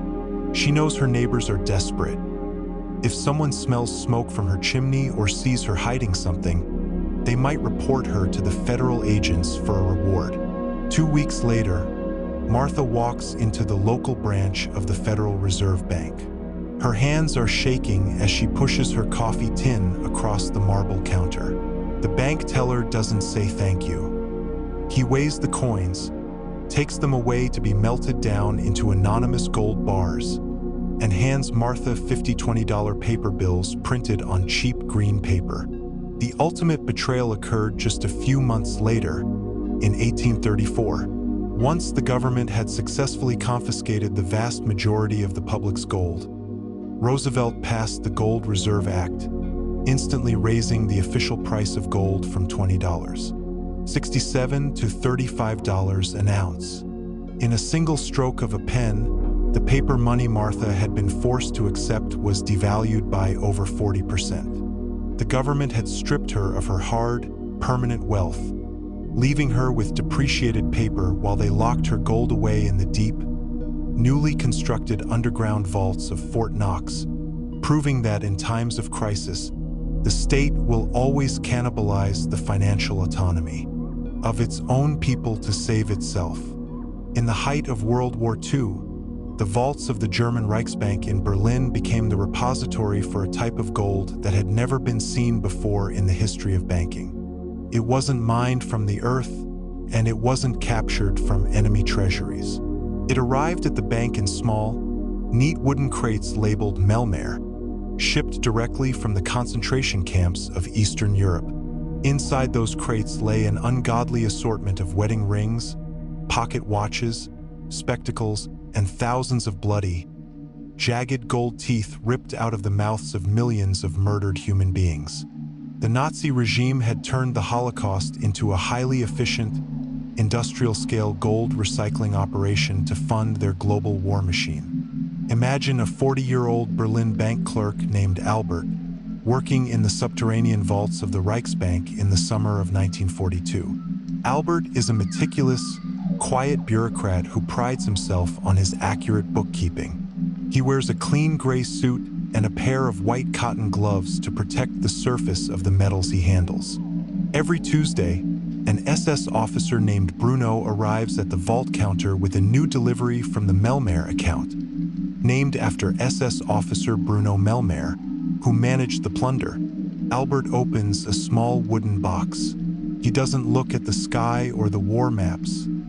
He looks at the contents. He pulls out a gold wedding band. He turns it over in his hand and notices a tiny inscription engraved on the inside.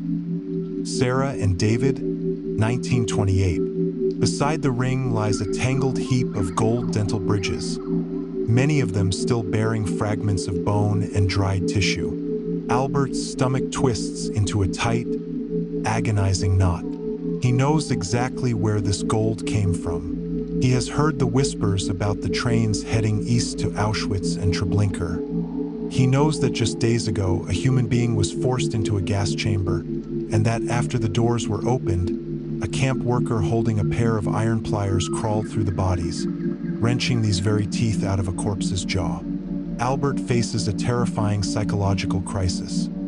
If he objects, if he refuses to log the shipment, or if he shows even a hint of disgust, he will be labeled a traitor to the Reich, stripped of his uniform, and sent eastward on the very next train. So, Albert does what humans do when they are trapped in a system of absolute evil.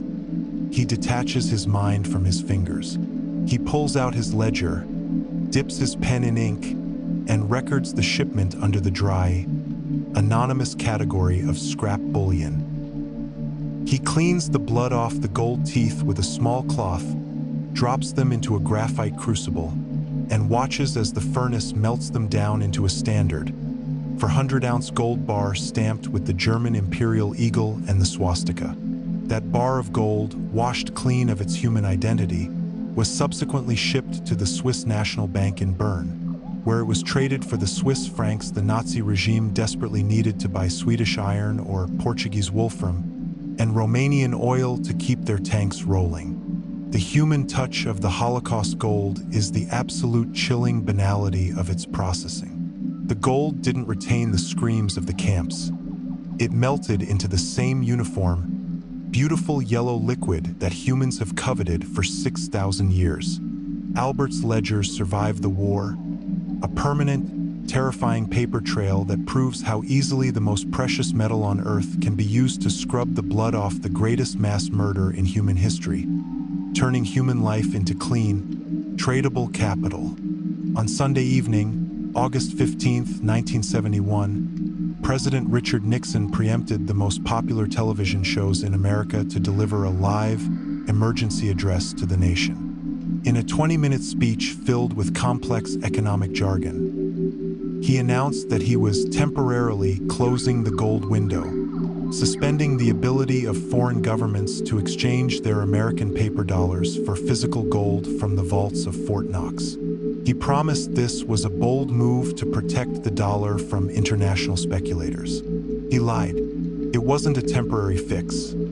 It was a permanent financial coup that instantly assassinated the Bretton Woods system, severed the last physical link between human currency and the Earth, and plunged the entire planet into an experimental era of pure fiat paper money. To understand the panic behind the scenes of the Nixon shock, you have to leave Washington and step into the trading pits of the London gold market on the morning of August 16, 1971. The air is electric with a frantic, chaotic energy. Traders are shouting, throwing paper slips into the air, and crowding around the ticker tape machines like men escaping a sinking ship. Among them is a 45-year-old British currency broker named Charles. He is drenched in sweat, His tie is ripped open at the collar, and he is holding two separate telephone receivers to his ears, listening to panicked clients in Tokyo and Zurich. For 25 years, Charles's entire professional world has been governed by a simple, unshakable law established after World War II. The American dollar was as good as gold. Exactly 35 paper dollars could always buy 1 ounce of physical gold from the US Treasury. Every currency in the world was pegged to this fixed point. It was the anchor of global stability. But in the late 1960s, foreign nations looked at America spending billions on the Vietnam War and the Great Society programs and realized the US was printing far more paper than they had gold to back it up. Countries like France began sending literal warships to New York to load up physical gold bars and bring them home, draining Fort Knox at an alarming rate. Charles listens to his Swiss client screaming through the static of the phone line. "What is the dollar worth today if I cannot get gold for it? Is it just paper? Is it worth nothing?" Charles doesn't have an answer. For the first time in human history, the entire global financial system has been completely disconnected from any physical commodity. The dollar is no longer a receipt for a piece of gold. It is valuable simply because the US government says it is. The psychological shift was radical. Within weeks, the value of the dollar plummeted, inflation exploded across the West, and the price of gold, freed from its artificial $35 peg, skyrocketed to over $800 an ounce by the end of the decade. Charles looks out over the trading floor, feeling a profound sense of vertigo. He realizes that the old world of fixed boundaries, hard physical limits, and metallic discipline is dead. Nixon had initiated a massive, unprecedented experiment in human trust, forcing the entire human race to live inside a financial matrix built on nothing but debt, faith, and the fragile credibility of politicians. We think of modern gold mining, we picture massive corporate open-pit mines in Nevada or Australia, operated by gigantic dump trucks and automated machinery. We think the era of the poor, independent miner washing dirt by hand is a relic of the 19th century. We are wrong. The most lucrative, dangerous, and toxic gold rush on Earth today isn't happening in a mountain range or a riverbed. It is happening inside sprawling, post-industrial wasteland villages in developing nations, where millions of impoverished workers are mining the discarded consumer electronics of the Western world, using bare hands and boiling acid to extract the microscopic lines of gold hiding inside your old smartphones and laptops. Step into the toxic, smoke-choked air of Guizhou, China, in the mid-2000s. The town smells like a terrifying combination of burning plastic, melting solder, and raw hydrochloric acid. The local river runs a thick, ink-black color, completely dead to all biological life. Its banks piled high with literal mountains of shattered circuit boards, cracked computer monitors, and old keyboards shipped across the ocean under the label of recycling. Inside a small, unventilated concrete shed sits a 32-year-old mother named Myling. She doesn't wear a hazmat suit. She wears a cheap cloth apron and a pair of thin kitchen gloves that have already dissolved at the fingertips. On her lap sits a pile of high-end computer motherboards.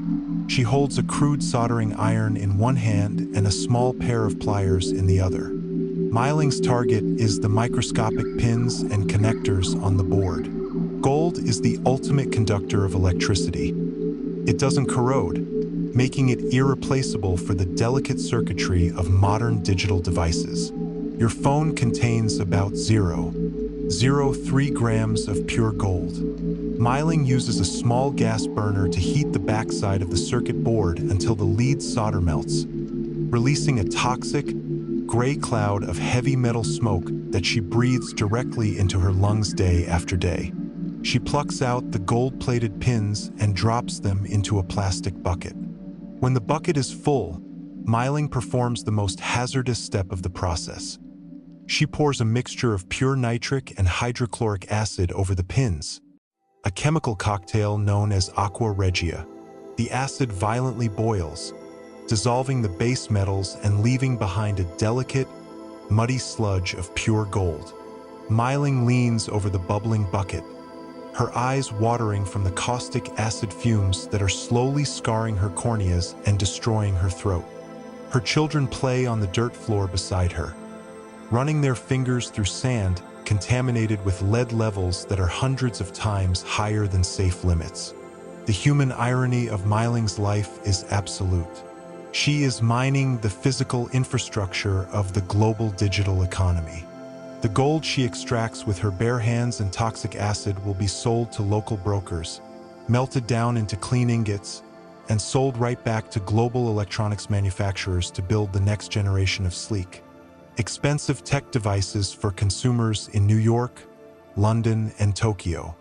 Miling makes less than $5 a day for her labor. She has never owned a computer. She has never sent an email.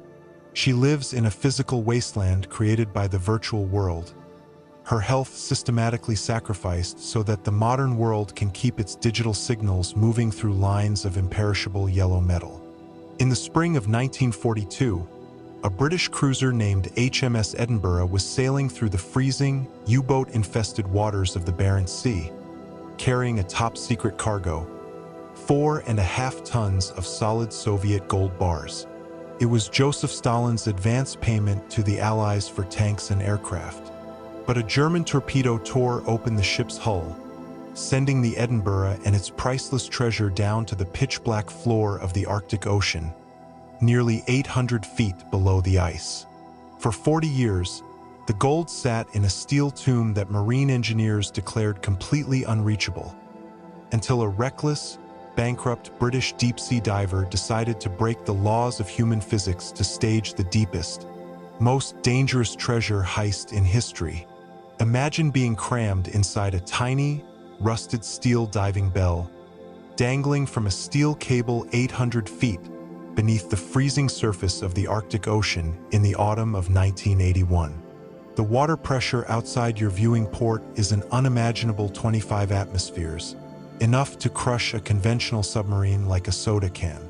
Inside the bell, the air you breathe is a strange, synthetic mixture of helium and oxygen that distorts your voice into a high-pitched squeak, and the temperature is so brutally cold that your teeth chatter uncontrollably despite your electrically heated undergarments.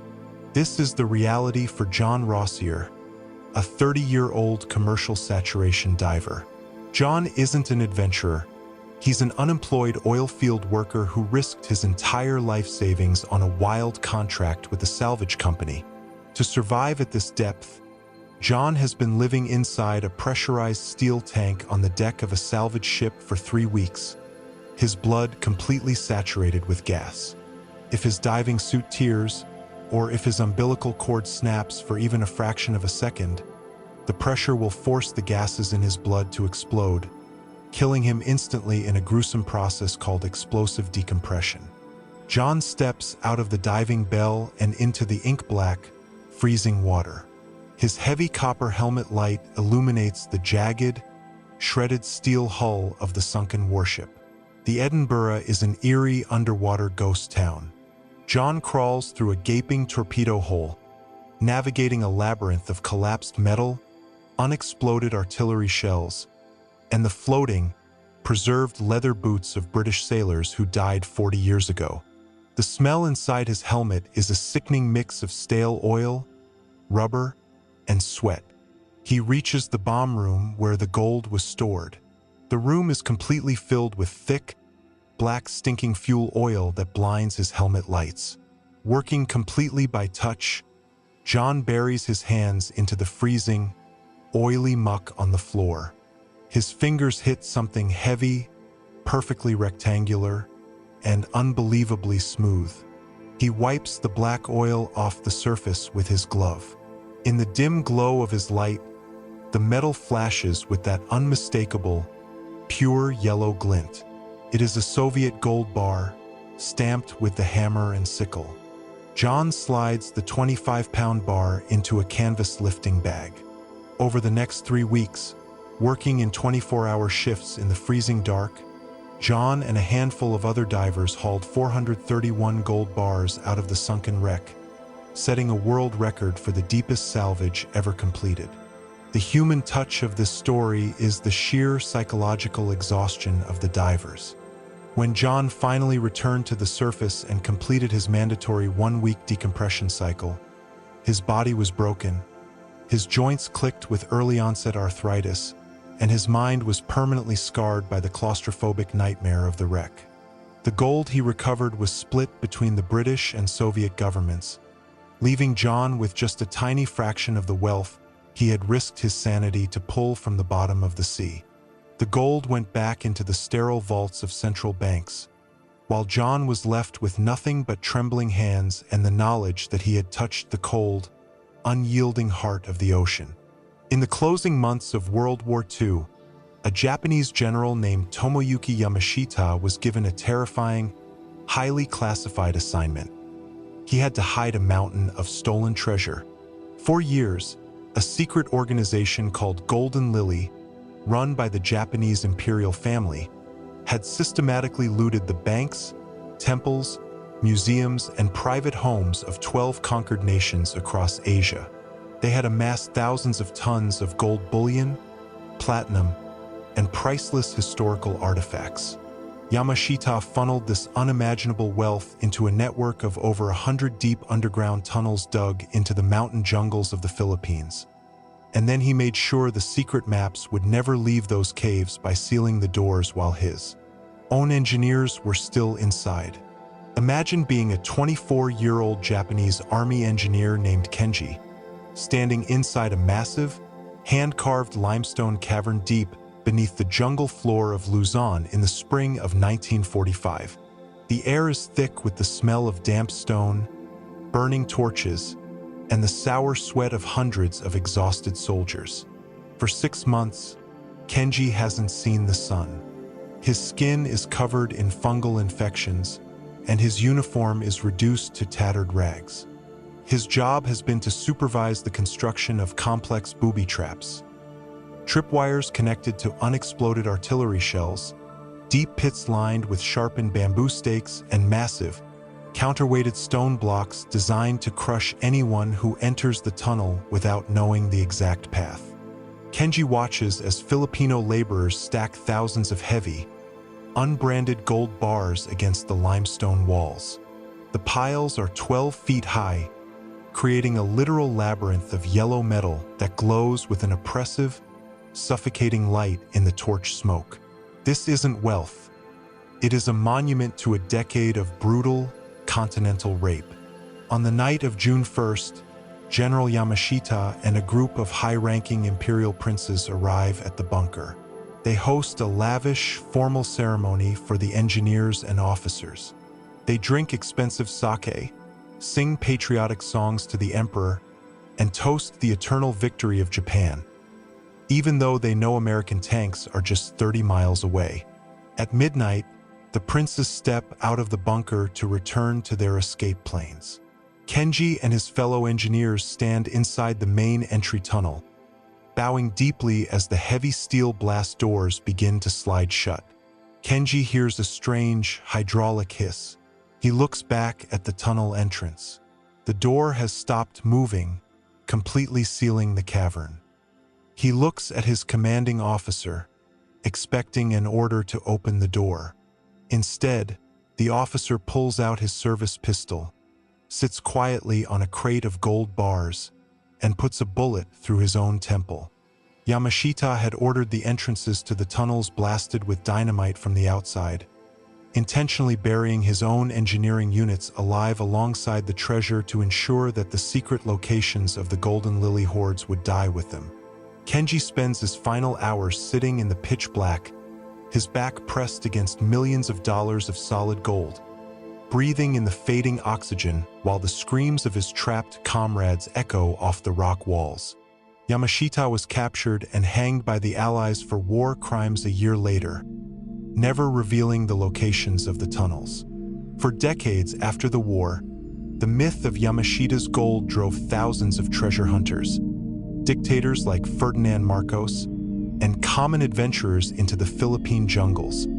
turning a historical war crime into a permanent, blood-stained ghost story that proves gold is never more dangerous than when it is buried beneath the bones of the men who hid it. What if you could win a war not with bombs or bullets, but by destroying your enemy's faith in the physical reality of their own money? In 1942, Nazi Germany launched the largest counterfeiting ring in human history, codenamed Operation Bernhard.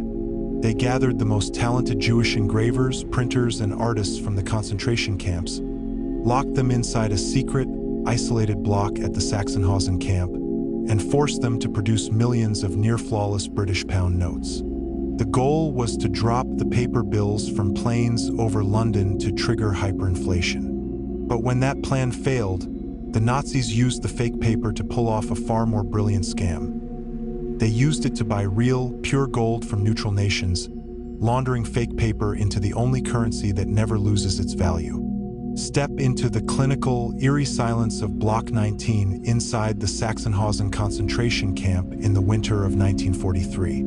Unlike the rest of the camp, where prisoners are starving and dying of typhus, Block 19 has clean floors, soft beds, and regular rations. But the air is thick with a heavy, suffocating psychological tension. If a prisoner makes a single mistake, if the ink is a shade too dark or the watermark is off by a millimeter, they are taken out to the trench and shot in the back of the head. Among the printers is a 30-year-old Slovakian Jew named Adolf Berger. His fingers are stained with black printer's ink as he adjusts a delicate copper engraving plate under a magnifying glass. He is creating the intricate, swirling lace patterns on a British 20-pound note. Adolf knows he is engaged in a deadly race against time. He and his fellow inmates are keeping themselves alive by being useful to the SS. If they finish the project too quickly, they will be executed as keepers of a state secret. If they work too slowly, they will be executed for sabotage.